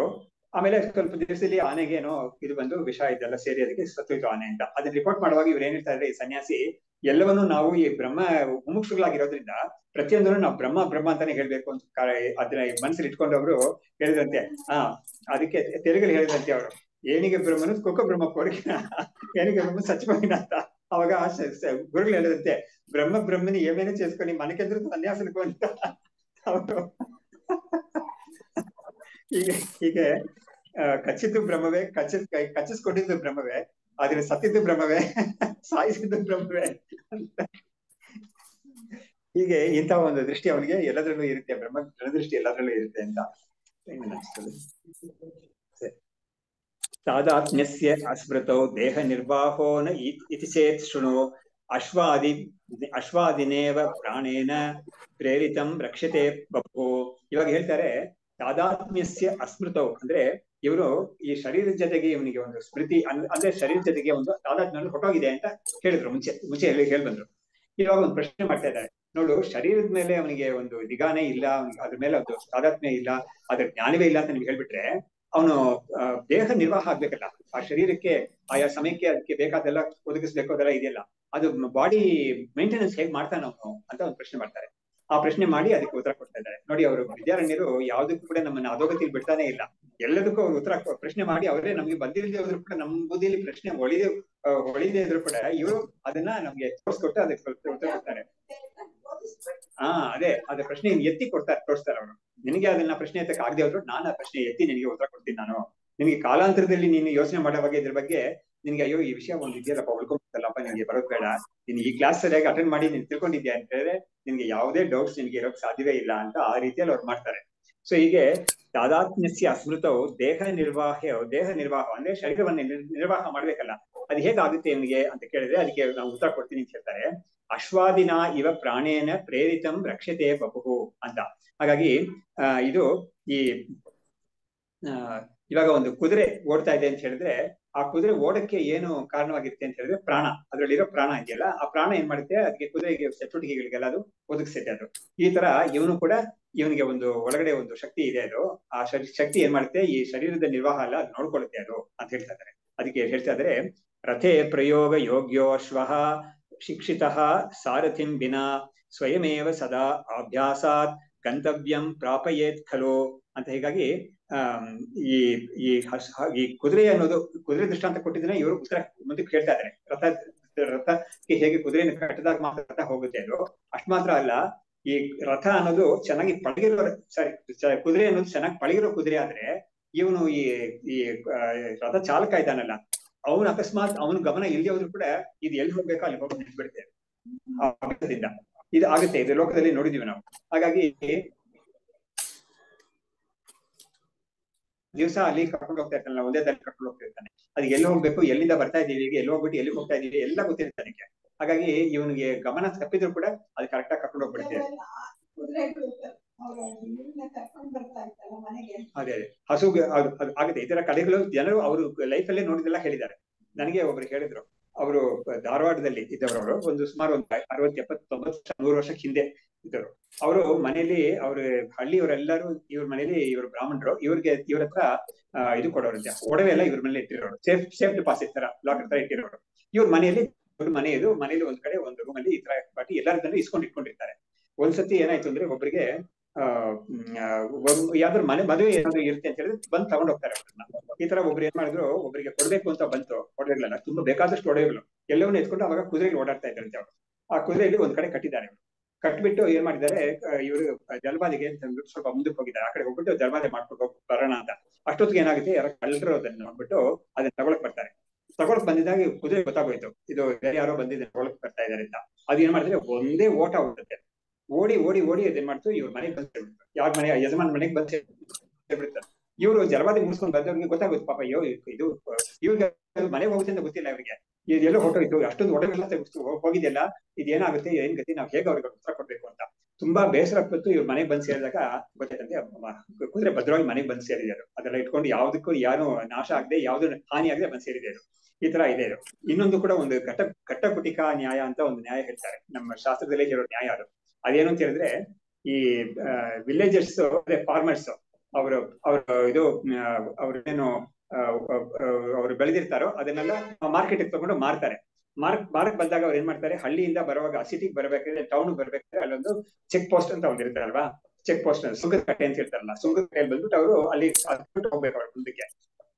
ಹಾಗಾಗಿ ಒಬ್ಬ ಏನ್ ಮಾಡ್ತಾನೆ, ರಾತ್ರಿ ಹೊತ್ತು ಬರುವಾಗ ಅವನು ಈ ಸುಂಕದ ಕಟ್ಟೆನ ನಾವು ನಾವು ಬೇರೆ ಯಾವ್ದಾದ್ರು ದಾರಿ ಹೋಗೋಣ ಅಂತ ಅವ್ನು ಏನ್ ಮಾಡ್ತಾನೆ, ಹಳ್ಳಿ ಅವನು ಕುತ್ಕೊಂಡು ಗಾಡಿ ಓಡಿಸ್ಕೊಂಡು ಬರ್ತಾ ಇರ್ತಾನೆ. ಏನಾಗುತ್ತೆ, ಅವನಿಗೆ ಸ್ವಭಾವ ನಿದ್ದೆ ಮಾಡ್ಬಿಡ್ತಾನೆ, ಗಾಡಿಯಲ್ಲಿ ನಿದ್ದೆ ಮಾಡ್ಬಿಡ್ತಾನೆ. ಸರಿ, ಬೆಳಗಾಗೋ ಸಮಯಕ್ಕೆ ಅವನಿಗೆ ಹೆಸರಾಗುತ್ತೆ. ಹೆಸರಾದಾಗ ನೋಡಿದಾಗ ಕರೆಕ್ಟ್ ಆಗಿ ಹಸು ಏನಾಗಿ ಗಾಡಿ ಆ ಸುಂಕದ ಕಟ್ಟೆ ಮುಂದೆನೆ ನಿಂತಿದೆ ಬಂದು. ಅದಕ್ಕೆ ಅಭ್ಯಾಸ ಅಲ್ಲಿ ಬಂದು ನಿಂತು ಸ್ವಲ್ಪ ತಿನ್ಬಿಟ್ಟು ಅವರೆಲ್ಲ ಕಟ್ ಮೇಲೆ ಹೋಗೋದು ಮುಂದಕ್ಕೆ ಅಂತ ಅವತ್ತು ತಪ್ಪ ನೋಡಿದ್ದಾನೆ. ಆದ್ರೆ ಬೇರೆ ದಾರಿ ಅಲ್ಲೇ ಬಂದು ನಿಂತ್ಬಿಟ್ಟಿದ್ದಾರೆ.